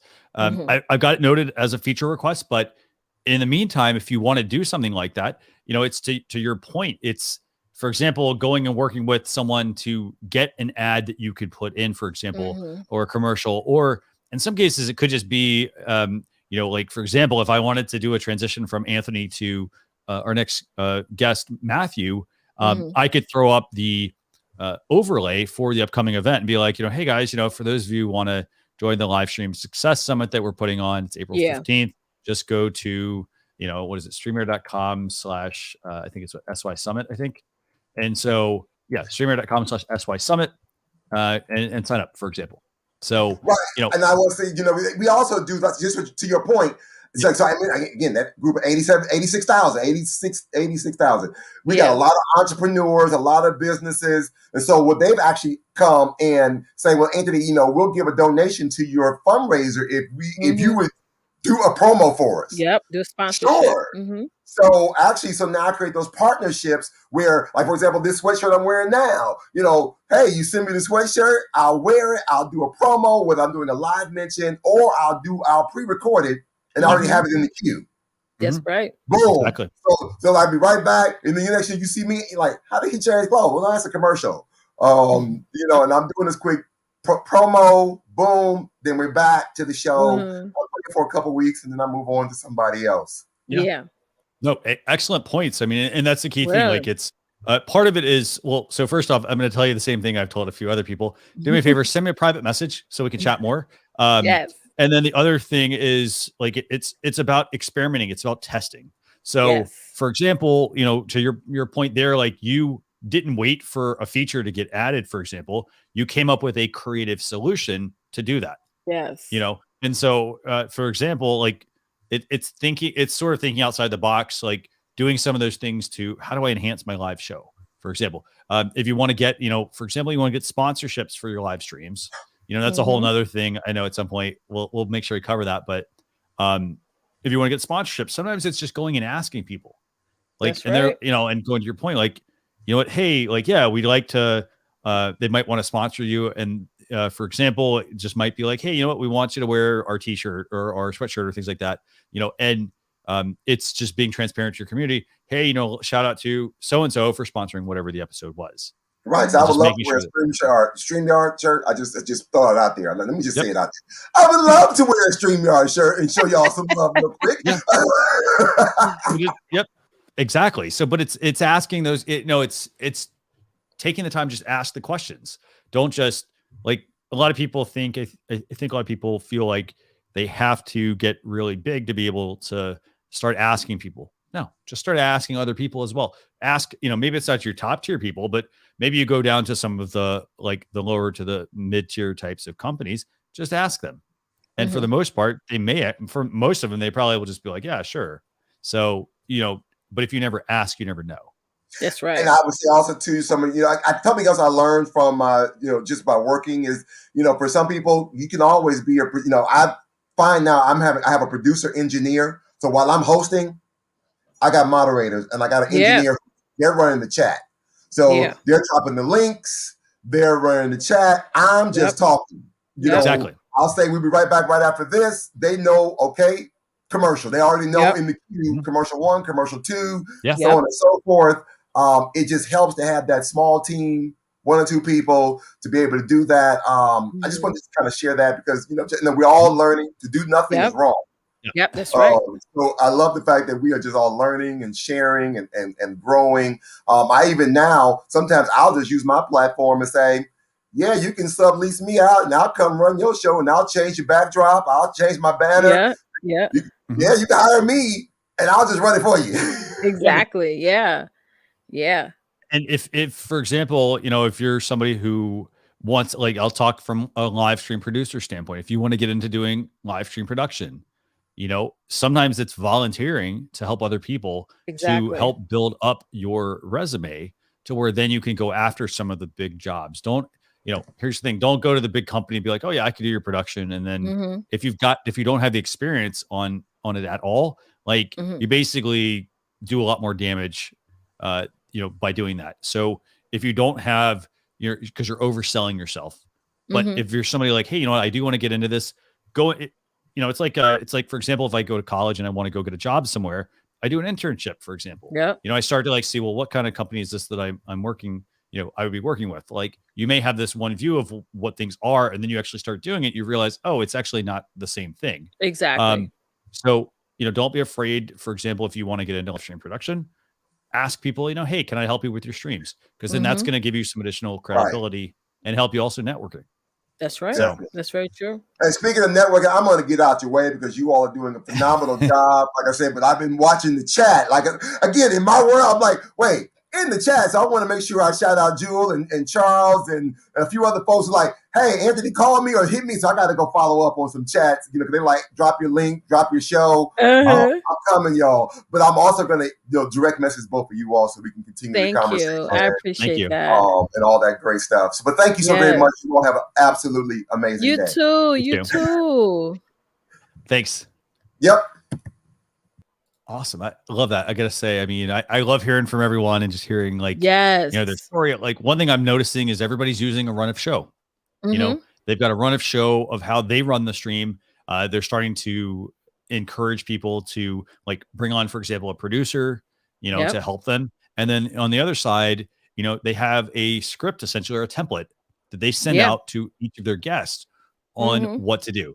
And it's things like camera positioning. Like, for example, if you want to show people, like, if you notice, like, as you do a live stream and you start to notice, like, well, for example, let's say somebody, you know, you probably have all seen this. You've got people that are looking down at their camera because their webcam, for example, is down here. It's and I'm low. pointing down, for example, Yeah. you're down here, versus having their camera up here, Face take to a face, screenshot, for example. So set up a laptop, have yourself in there and be talking like this, but make sure it's showing that angle, and then put that in your document, and then say, put in a big X over it or something like that. And then second one would be like, this is actually what it should be, and this is where like you're looking directly into the camera, and maybe give them some tips. For example, hey, when you're going to come on, make sure you raise your laptop up to a certain level. For example, you talk about like how to put if they're wearing a microphone, for example, talk about like where they might want to position a microphone or using a headset or things like that. So be encourage them as possible. We've got a lot of great questions, by the way. Peter has a feature request here. If there's any way to have fly-in picture-in-picture still on screen. So the other picture-in-picture stuff we do have like the ability to change these kinds of views. I don't know exactly if that's what you're looking for. We don't have picture-in-picture, meaning like putting Leticia in the corner, for example, or the top or the bottom or the left and whatnot. That's, for example, I'm accomplishing that with a switcher because it's built into the switcher software. So for example, I can just turn this on and you'll see like, here's my picture-in-picture, but that's a switcher.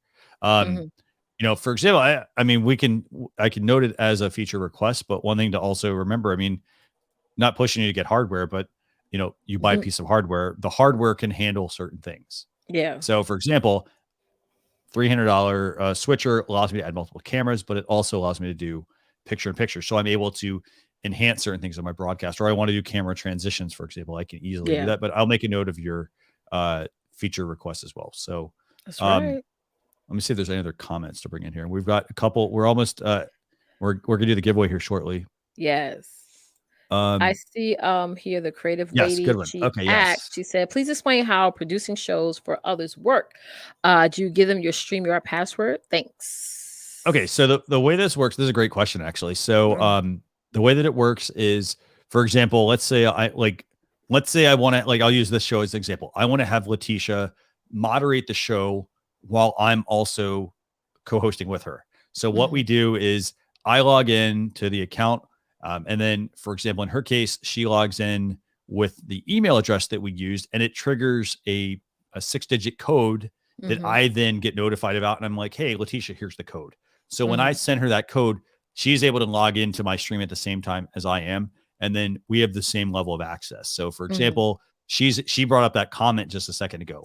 So then behind the scenes, we could have basically, a bit of a, we've had a meeting, a pre-production meeting where we talked about, hey, Leticia, I'm going to have you moderate the comments. Yeah. While I, for example, might be, doing other things behind the scenes. So for example, I'm making notes of feature requests while she's moderating comments. Yeah. And you'll notice also, by the way, that what this also kind of works is you'll hear me at certain points. I'm like, hey, Leticia, we've got a great question from, let me see. We've got a great comment from NLTMW here, for example. And so then I can let her easily bring that up. So I'm prompting her on that. Does that make sense? So it's almost like it's a cue I'm giving her, that it's a cue to help her kind of know where I'm at. Yeah. Yeah. So, but yeah, hope that great helps. Question. Great question. And then, and also I want to highlight this other question, by the way, 2 comments actually. First off, I actually got 3 real quick. And Matthew, we're going to bring you on here in 2 seconds. I promise. I want to thank you so much for being patient, by the way. For NLTMW, always providing value. I love all this. Always. I do picture-in-picture using XSplit or OBS, but the ATM Mini is easier to set up. Yeah. So you can use XSplit. You can use OBS as well. But those are they're software based. So then you need to make sure your machine can support it, versus what I'm doing is I'm offloading that responsibility to the ATM Mini to do that. So that's question number 1. And then the other comment I want to bring up from sorry, I just saw Charles's comment. I'm wondering if that's what Leticia's actually laughing. Okay. So Charles is also saying free automated way to send show info is Gmail scheduling 2 days before the interview. Mic sound and info sent out. Absolutely. I also, like I said, I also use like you've got Calendly, you've got Harmonizely. They're basically you can set up different calendars for things. And so the way they work is like for example, let's say you're doing a show and let's say it's every week at 3 p.m. So inside of these calendar tools, you can set up essentially a calendar that is just for your show. And so then within that, there's a process. So like somebody goes to that page, they fill out their information, for example, in that calendar event. And then like you can build on it. It can be, oh, hey, here's how you sign up for the show. Now, second phase might be when somebody signs up, here are some questions that we want them to answer so that we get the show info. And that can go into your calendar invite on Google Calendar, things like that. So it makes it a lot easier to get the information, and it makes it a lot easier for your guests to have the right information as well. So in that, there could always be the link to a Google Drive doc that has all of the, like, you know, the ththings you want your guests to do and that sort of thing. Mm-hmm. So, absolutely. And streamline it. By the way, the other thing also is I'm going to bring up Charles's comment. So Leticia does all the work. Not necessarily. Actually, we got a lot going on. We got quite a lot going on. So funny. Let's see. So I want to answer 3 questions here. Emissions, TK Live. Jess says, can I play a video as my background? Not natively. So you need to use something like a virtual camera to bring something like that in. So you could use like OBS. There's things like that as well. So there, you could put the video, you bring the video feed from there into your StreamYard broadcast. That's one way a lot of people do it. Jim has a good question. I got one question from Albert here real quick as well. So how's the StreamYard code different than the code you give the guest? 2 totally different things, actually. It's way different. So StreamYard link that I give a guest is, so let's talk about like this. If I log in, I put my email address in, it kicks off a code to the owner of the account to give them the 6-digit code, and it lasts for like, I think 15 minutes. Then it's literally a 6-digit code. I send it over to Leticia via whatever messaging platform I want to. And then, so basically it's almost like confirming, hey, Christian, you invited somebody to your stream. If I happen to know they did, I give it over to Leticia, for example, or whoever that person is. That's different from the guest invite, because the guest invite is inside your broadcast, is at the bottom where it says invite. And that's where I get that. And that will allow people to come into the backstage area to bring on screen. Yes. Does that make sense? So the code gives somebody essentially admin access to your account. So make sure you share it with only people you trust. And then the invite link is to let a guest come into the broadcast only. They don't get access to any of the features within your dashboard. Yeah. Okay. And then let's answer Jim's question real quick. How about an easy way to promote the show across social platforms or even multiple Facebook pages? Okay. So if you want to promote the show across multiple social platforms, I mean, for the most part, I would recommend, I always have a scheduling tool. So like I use Agora Pulse for my scheduling. And so there's Agora Pulse. There's, if you're into Twitter, there's TweetDeck. If you're on Facebook, there's Facebook Creator Studio. That also has Instagram Creator Studio as well. And you can actually schedule your streams across those platforms. Now, the benefit there, if you don't want to pay for it, that's where I'd use the native ones on Facebook. So Facebook Creator Studio, TweetDeck.com. Let me think there's anything else. YouTube, for example, your broadcast goes out to YouTube. That's going to be that's the easiest way to do it. But if you do pay for a tool, you get access to one dashboard where if I'm scheduling it, I can type out the message. I can then select which platforms I want to, and I can customize that. That's all done on the social media dashboard tool. Yeah. So Emission TKL Live, do me a favor. I'm going to send you my private, or I guess it's not private anymore, but Emission, send me a PM, and what I'll do is I'll work on helping you with that. Yeah. Cool. Okay. So Matthew, you're up in the hot seat. In the hot seat. Okay. So we're going to bring Matthew on. Matthew, thanks a lot for joining us, for being patient, by the way. Thank you. Thank you. My issue was when we first started on social media, visually it was fine. I could type everything, but then audio, as you can tell, I have a minor speech impediment that I was born with. Okay. And it led me to a lot of trepidation to go on to social media to share our knowledge with people across America.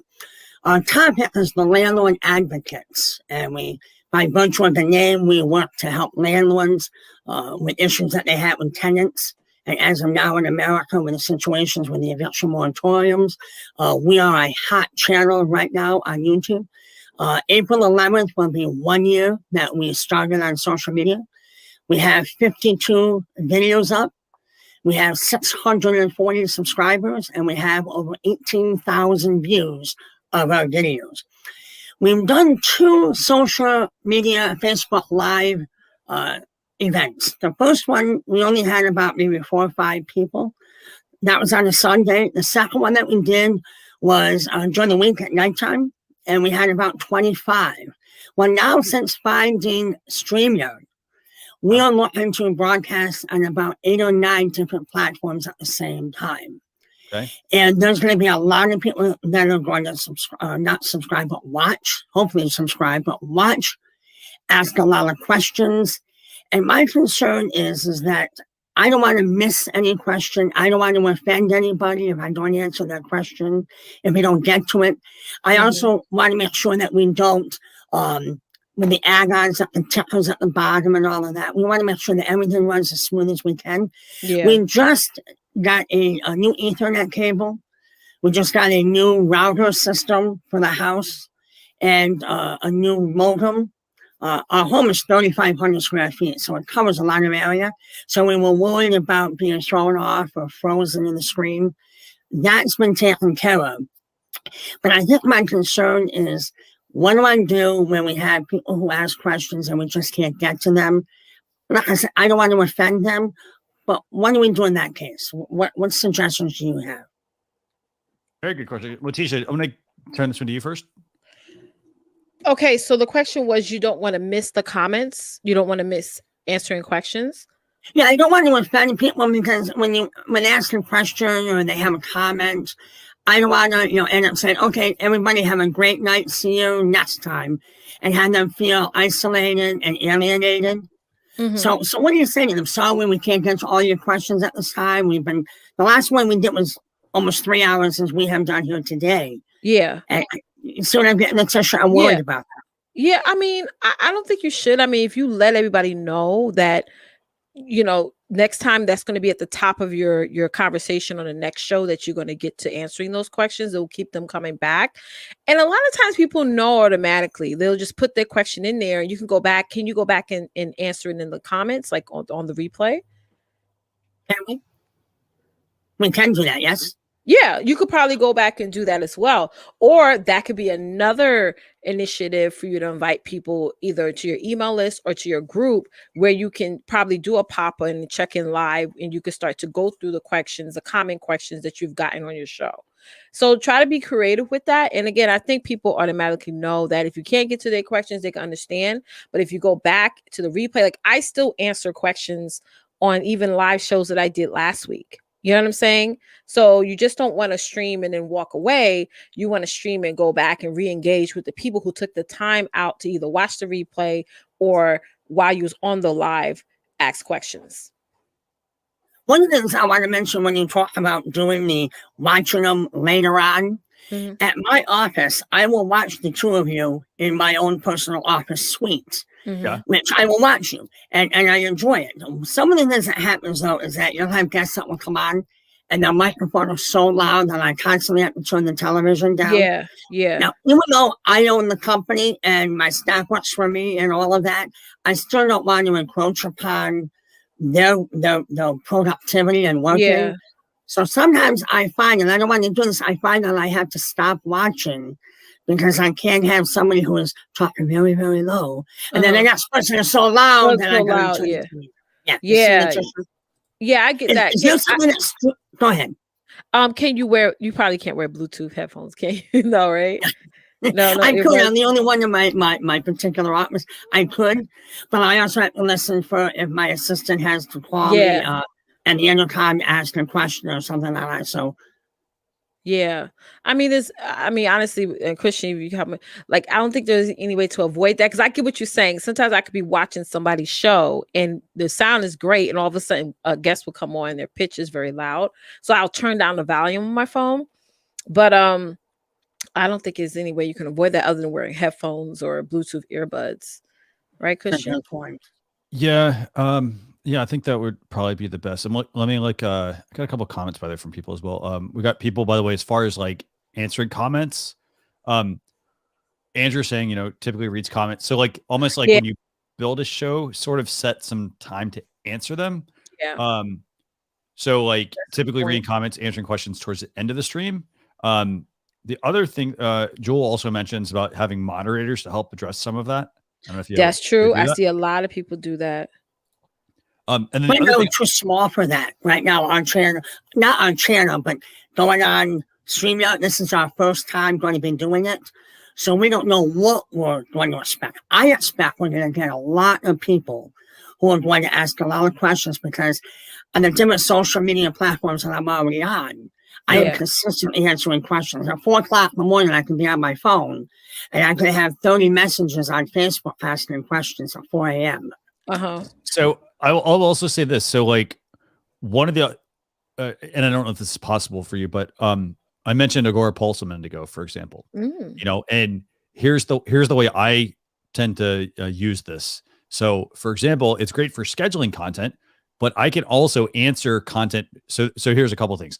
I can answer them directly from the Agora Pulse dashboard. So I don't even have to, so you know how you get them on like your phone, for example, or your desktop or whatever.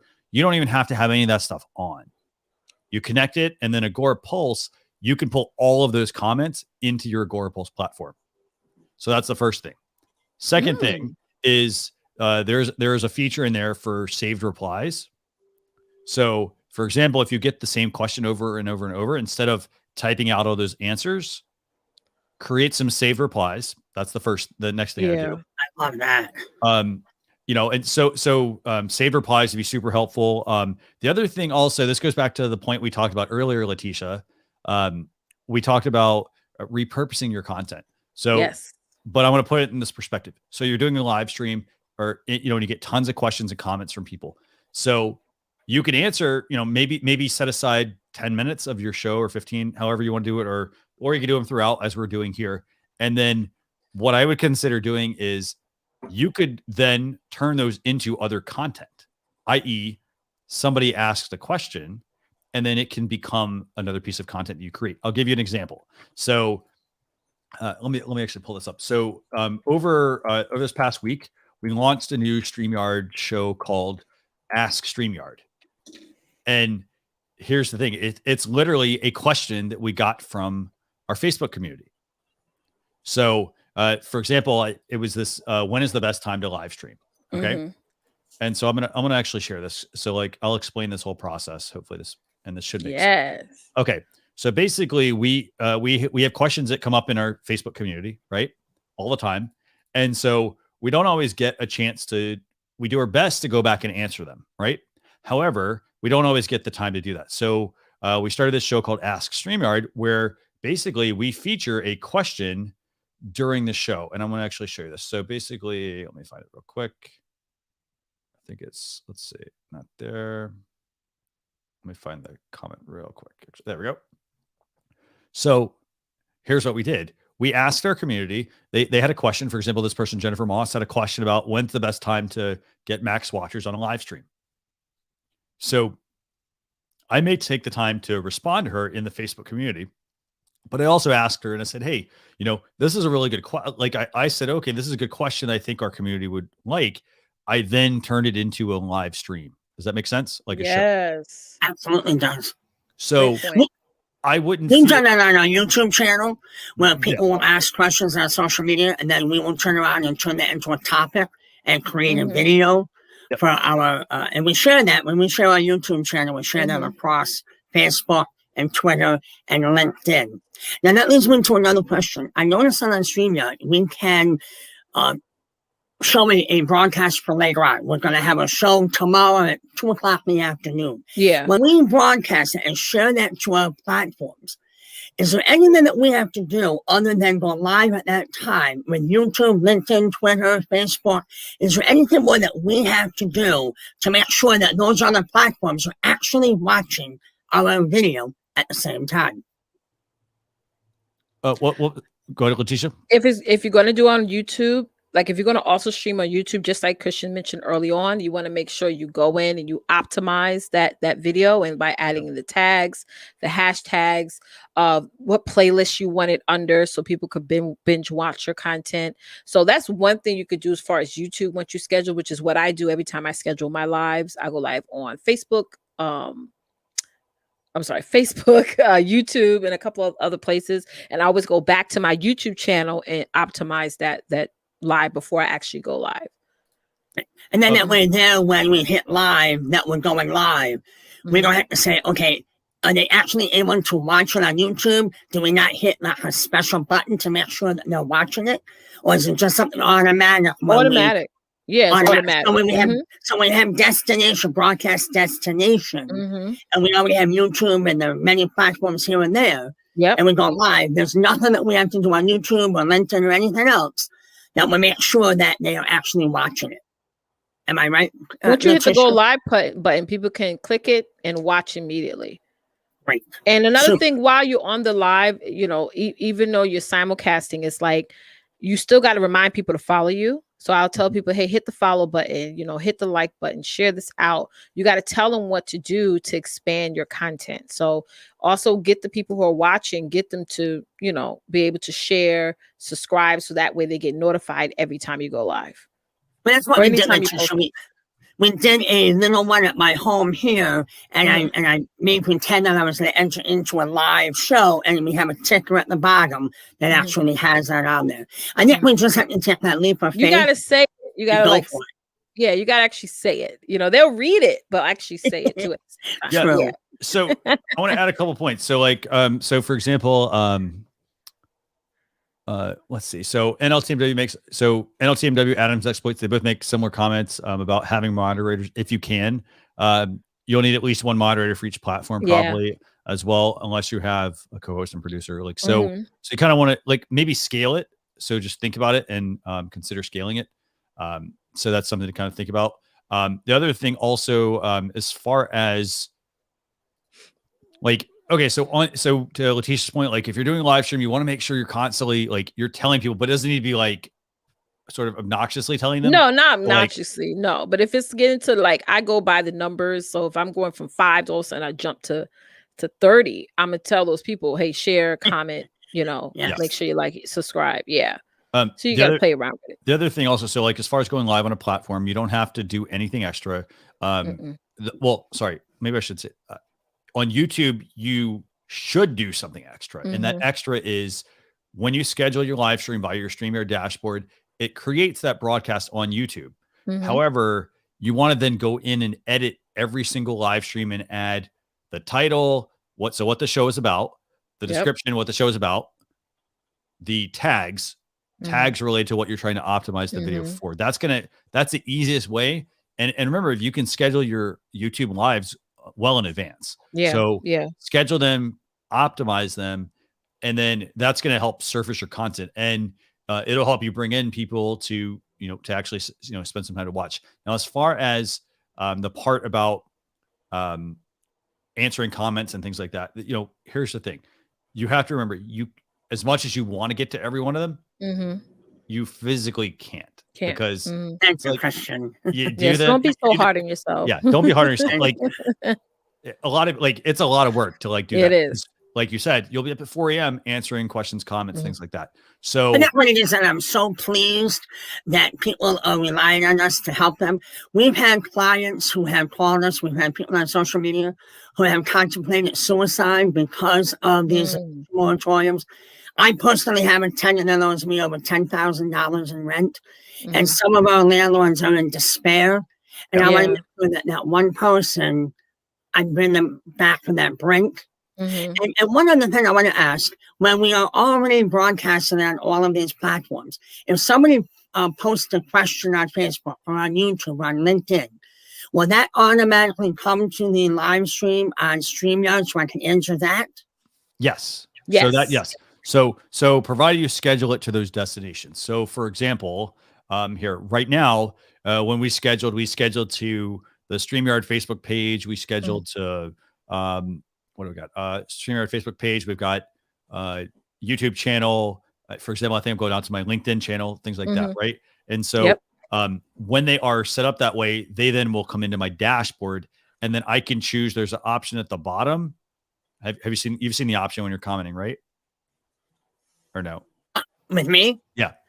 I have not done a live stream yet with StreamYard. Oh, okay. Only on Facebook. Only on Facebook on my own page. Okay. So let me here. I'll show you this. You guys let's show 'em. You'll see the infinite scroll here. This was very helpful. Thank you so much. Anytime. Thank you. Let me find this. Okay, so let's just do this. Okay, so here's actually what's it pulling up? Sorry, it keeps pulling up my YouTube channel. You know what? I'm going to show you two things first, actually. The first one is going to, actually, we're going to do two shares here. So the first thing I want to show you, for example, this is the StreamYard YouTube channel. So one thing I want to show here is when you create this account, there's going to be a customize option on your account. It'll say customize channel. There'll be a button that'll appear right about here. And so what that's going to do is it's going to allow you to add essentially these shelves. So for example, we've got upcoming live streams, live now streams, and then we've got product updates and so forth.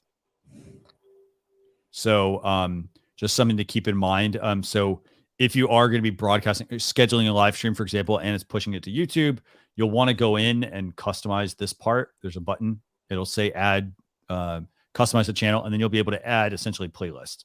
So for example, it'll show your upcoming live streams. It'll show, in this case, we've got product updates. We've got the town hall and whatnot. Does that make sense? Yeah.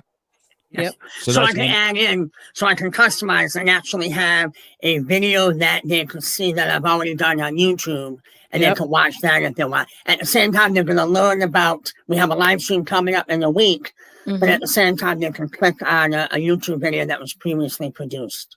Is that what you're saying, Christian?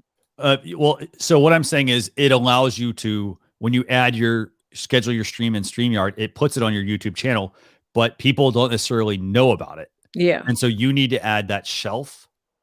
I'll do that. Because the shelf will show upcoming live streams. So if you schedule like 10 live streams in advance, it'll show all 10 of them, for example, or 5 or whatever you add. Yeah. The other thing I wanted to show you was also this within StreamYard. So let me open this. Okay. So, and Leticia, feel free to bring up some comments if there are any comments. Yes. So within StreamYard, and let me actually go into a past broadcast so you can see this. Leticia, I just want to tell you, it was really funny. When RV mentioned that they were going 14 days straight, your eyes almost popped out of your head. It was so funny. I like that. That's a long time, I tell you. But go for it. If you can do it, go for it. So here's the comments feature I want to tell you. So like, as you can see, this broadcast is a past broadcast, was broadcast to Facebook and YouTube. And so let's see if there's any comments from YouTube. So basically what would happen is they would all show up in here. You're going to see the ones that say Facebook user, because that user has to authenticate with the platform. There's a link they have to click on. But basically all the comments that you would get there would show up in here, and you can moderate them, bring them on screen and that sort of thing, for example, like that. Now, I love that feature. If you want to comment out to somebody, here's the thing. So if I click on this all button and I can comment out to like the Facebook one or the YouTube, for example, if I want to just comment to YouTube, I could just do that. Or if I want to push it out to everyone, I just say all destinations. Just to maximize it. Yes. And I forget about that feature all the time. I would be like, okay, let me go back and put the link, and I have to remember I could just put it right in there. Yes. I just have to realize that I may make a mistake or two, but I realize that we're fallible. Just learn from it. And I will. I'm really excited about it. I just have to take the leap. And we've got the equipment. I've been doing this for almost a year now.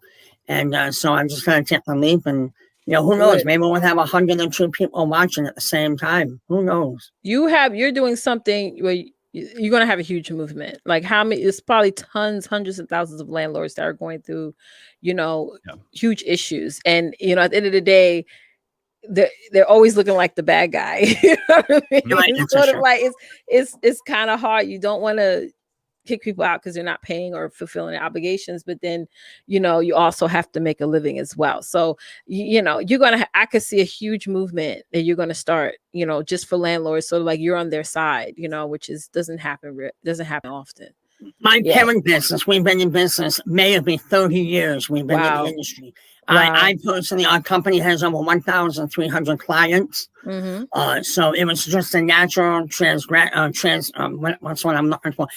From going from just waiting on clients in the office to now going all over social media. I know that from YouTube analytics, we're doing very well. For only 52 videos to over 18,000 views. This is not a gaming channel on Fortnite. It's not a gaming channel on Minecraft. This is a niche for landlords. That's right. And I keep remembering this when I see a Fortnite video that has 1 million views in 2 days. I'm like, this is a video game promotion.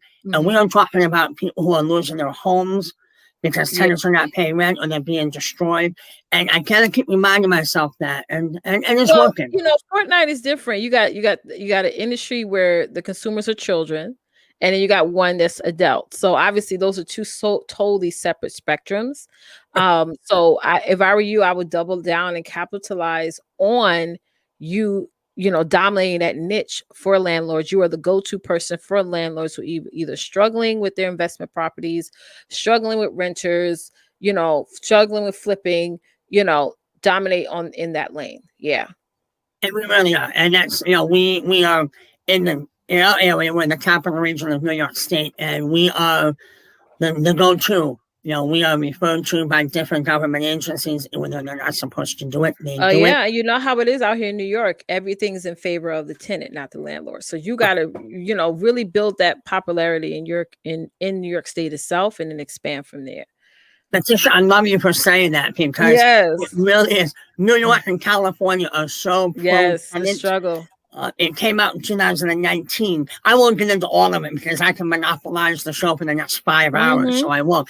But there are so many out there, and there's new laws that are forthcoming so fast that many people aren't aware of. And my team has over 100 years of experience, and we analyze these laws, and we just did one yesterday that has got so many views, and it isn't even a day old. And it's regarding the CDC order that you can't evict. We just did one there, and it's what, 320 or 330 comment views already. So we're on the forefront. It takes a lot of effort and a lot of work. Yeah. But we enjoy doing it because, as you both know. Don't assume that people know the laws already, because they don't. You know, Dr. Brian said it true. New York is brutal on landlords. That's a fact. You know what I'm saying? So it's like, don't assume like when the laws come out, everybody gonna know about it, because no, they're not. You know, they're trying to focus on going back to renter's court for the 6th time after the judge gave that renter 4-month extension. So they're focusing on that. They're not even focusing on, wow, there's a new law that just came out that I need to make sure I speak to somebody on so I can, you know, get this person out faster. So, you know, you should definitely go in it as the building up that awareness, building up that community as well.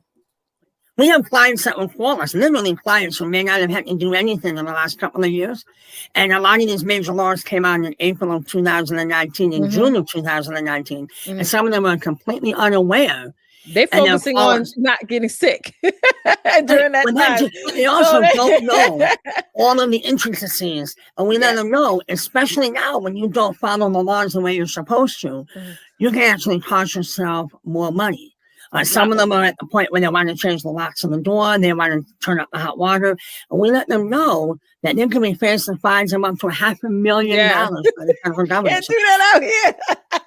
Who wants to have a $500,000 fine? You don't. That's not going to fly. That is the topic that we do, and it's so enthralling for us to do because we enjoy it, because we want to help save landlords keep their properties, but also let tenants. You know, we work with tenants too. Not all landlords are the best. Some of them, you know, unscrupulous and not the way they should be. Yeah. But it's a nasty world for landlords in New York State and California. Yes, it's the jungle out here. It is. Yes, it is. Welcome to the jungle. Yeah, and just real quick, I mean, to wrap you up on your questions about comments and whatnot. I mean, here's the thing: do the best that you can. And that doesn't mean I need to do 24/7 comments. Don't be afraid to tell people, you know what? Hey, I'm going to take comments for the next 15 minutes. And, at 15 minutes, I stop, for example, and part of it is like, because here's the thing, as much as you want to help people and you want to help everyone, it's hard to get to all that. Now you just have to look at it and say, okay, well, if this is something that seems like, if I see that I'm getting a ton of comments on things, you do want to, I would consider having a moderator, for example, if you can have someone that helps you. Like that's a great way, a great use of time, because then that way you're not having to answer every single thing. Set up some of those saved replies, as I mentioned earlier. That will help you definitely go through the comments. You won't have to be on your phone all the time. I'd also recommend checking out Agora Pulse and see if that is something that can work for you.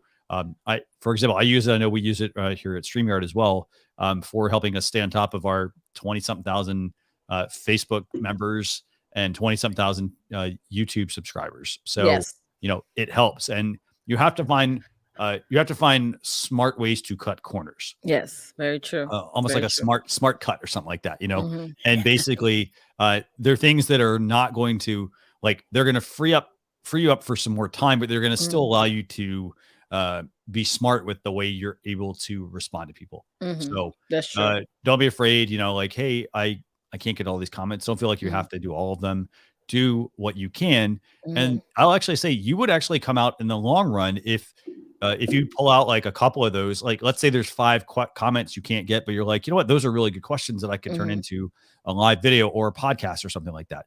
You now have, you're going to actually do more good for yourself, because people are going to get featured on there, and I think they might like that.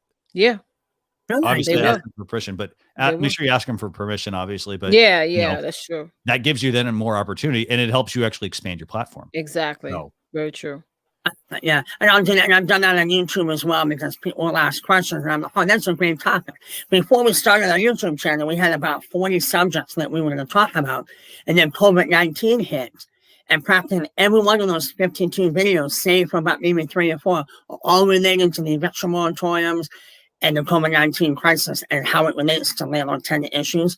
So we have a lot of topics, and our followers and subscribers are giving us more and more every day. And as you two have already done as well. I'm very appreciative that you have brought me on your show. And I do watch the two of you from my office when I can. Sometimes you might say something and I turn around and I watch the TV. But, I really appreciate the two of you having me on your show. Thank you. Thanks a lot for tuning in. Thank you. I hope you join us for the next episode. Oh, I will. I will. Thanks. Have a great day. Have a nice Easter. You too. Happy Easter. Bye. Bye-bye. That was amazing. Okay, so let's go through a couple of these. We got a couple last comments. In the meantime, I know Leticia mentioned we're going to be giving away, let me see, a StreamYard pillow today, right? Pillow time. StreamYard pillow. So we're going to be doing a StreamYard pillow, or giving a StreamYard pillow away. So just put hashtag love StreamYard in the comments. What we're going to do is I'm going to go through the comments real quick here, and then we'll see if there's any last minute people that want to enter to win a StreamYard pillow. So let me see. So let's just answer. I'll answer all these, Leticia. So Adam says, hey, include your social media in the description, put your guest social media after the show, and then put your social media and your 3 hashtags. Absolutely. So the 3 hashtags he's referring to on YouTube, you can include up to 3 hashtags in your description or even in the title. If you put a hashtag, I put them in the description. Preferably, I put them at the bottom of the description. You have 3 you can put in. When you put 3 in, what will happen is they will show up above the title of your YouTube video.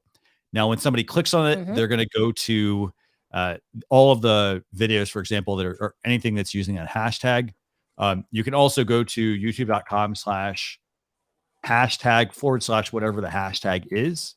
For example, youtube.com/hashtag/ I don't know, whatever the name of your church is, for example, or hashtag or the word hashtag, by the way, / cooking tips or something. And what it's going to happen is it's going to bring up all the other videos that are using that hashtag. So you're going to get to see like who's using it, how many videos there are. If there's a lot, then hey, maybe I'm onto something. But if there's only like, less than 50 or things like that, or not hardly any at all, then maybe that's not the right hashtag to use. So you can see what people are using. You can see their channel art. or sorry, their thumbnail, sorry, that they use for the video and whatnot. Let me see what else. Again, as Charles mentioned, also, by the way, if you have questions, another way to field them is to have people direct message you if you want to. Just remember, you're going to get the information, but you're also going to get a lot more direct messages. So, by the way, I probably have a bunch of direct messages from people for today. Charles also mentions mistakes make your show fun as well, so keep that in mind. That's true. And then let me see if there's anything else. Charles also mentions another good comment. Do a self-recording and play with all the buttons and learn your style from live. Absolutely. So don't look at like copying somebody exactly how they do things. Focus on the content and the quality of the content. So for example, if you have a guest on, and let's say it's like, say it's a really boring episode. Sometimes that comes down to like the content. Sometimes it comes down to the person, but you need to test that kind of thing out. So, for example, it could be, maybe you need a different style. Like we watch shows online, right? We watch shows, we watch talk shows, all that kind of stuff as well. Look at what they're doing and see if that format can work for you. Exactly. Don't borrow their content, but borrow the framework of how they structure things. Let's see. DJ Rodriguez, awesome. Think you're hooked on the show. Absolutely love that. Love hearing that. So I hope you'll keep tuning in. Let's see what else we got here. Yeah, this is really awesome, actually. And Charles, Albert, I think you had some question about the ATEM Mini. I'm not sure what soundboard you're using, but basically the way I've run mine is I have my ATEM, I have my camera. So I'm using a ATEM switcher. That's what I'm using to do the camera switching. I have my cameras plugged directly into that. That then is plugged directly into my laptop. In my case, it goes into a dock. So it goes into a dock, which connects directly to my laptop. And then I have a mixer where my audio is all fed through the mixer. So that then is connected to my dock as well. So basically, mixer into my dock, switcher with my camera into my dock, and then the dock into one laptop. So that's it. Yeah. So that might, if that doesn't help, do me a favor, just send me a private message and I'll try and help as well. And then we had one other question. Somebody was asking us what mics we're using, Leticia. Oh yeah, I'll spell mine out. It's DSC HLDY. DSC HLZ as in zebra Y. And I'm using this did not come with the, I always keep forgetting to tell them this, Christian. This arm here, I purchased this separately. This mic was just a desk mic, and I was like, oh, I don't want to have a mic on my desk because it's going to take up too much room. Yeah. So I got this arm, and then I went to the guitar store. Christian suggested this. Guitar Center, yeah. Yep. Guitar Center. Sorry, I keep calling it the guitar store. And I got a different USB cord because the one that came with it wasn't working with my computer. Yeah. So I always keep forgetting to tell them that. No, this is good. No, this is so the reference Leticia's making is that I always tell her, like, when she was asking me about mics, I tell people to go to like if you have a Guitar Center store in your area and you're wondering about what mic to buy, go there and test them out. So they have literally all the mics are set up. They'll let you test out the equipment, and you're able to test it out and see what works and ask them audio questions. Tell them, I'm going to be using this for live streaming. Hey, I'm going to be using this on desktop. I need a mic, for example, that works on desktop and mobile, or I need a mic that works for desktop, but I want a similar one for mobile. That's not, for example, I'm using a Shure SM7B, and this mic, for example, it doesn't plug directly into a laptop. I have to plug in, a couple of things. I have to have this, which is basically a cloud lifter. So it gives it more power than it needs. I have it on an arm, a boom arm, and then it goes into a mixer. By the way, Charles mentions mixers make the sound much easier. They absolutely do. So for example, that's my desktop setup. Now, if I go mobile, I have to come up with a mobile solution. So that's where, if you're going mobile, you may want, you'll note if you're going to do mobile, you want to keep the audio sounding the same. Maybe try to find another mic that will work with mobile. Remember though, if you're streaming on StreamYard on mobile, external mics don't work. So, but if you're going to be doing other streaming or recording on mobile, try to find something that works. in that case. Like some work directly with specific apps. So Mm-hmm. so that's what I'm using. But again, I mean, it also comes down to look at your budget as well. So there are really good mics for $70. The Samsung Q2U, it plugs into a USB port or it can plug into an XLR connection. This one, for example, only plugs into an XLR connection, which means I need to have that mixer. So you're talking, like mixers, a few $100, between $200 and like $600 on up. Mics, like this kind of mic, might be like $400. So you're looking at an expensive outlay. So you don't necessarily need that. So, and we do suggest, when it comes to mics, having one that you use at home and having one that you need. Let's say if you're going to go mobile, somebody said Rode. Rode, yeah. Yeah. Smart Lav, for example, the Rode Smart Lav is a great mic. It will plug into your smartphone, for example. The other one that's also really good, and you can pair this up with the Rode Smart Lav. It's the Rode Wireless Go. Here, let me show you guys this. So this is another option. This actually will work with a laptop as well if you get the right. There's a cable that plugs in from here into the laptop, and it allows you to have a wireless mic. So, for example, I could clip one of these on, just like this, for example, or however I want to clip this on. I could obviously do a better job than this, but I clip this mic on. This one connects to my laptop, and then now I have a wireless mic. And if I want to improve that, I could clip this into the laptop, and there's also a Smart Lav, which basically is a lavalier mic that will clip right here, and it gives me closer sound to my mouth. Yeah. Or I put the microphone closer to my mouth. So, but that's the Rode Wireless Go. There's a Wireless Go and a Wireless Go 2. I'd recommend the 2, by the way. It's the new one. Is it Rode or Rode?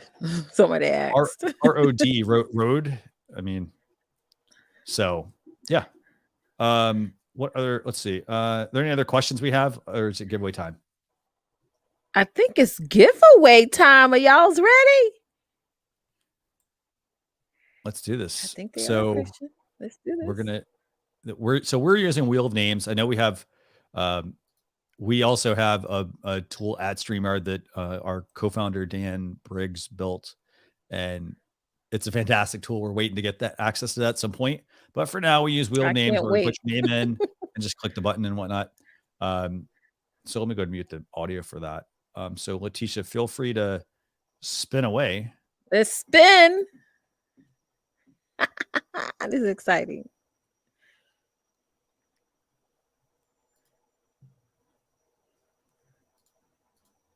Wow. Okay, It's Adam Exploits. Okay. So Adam's Exploits, very simple. All you need to do is send me an email to marketing@streamyard.com.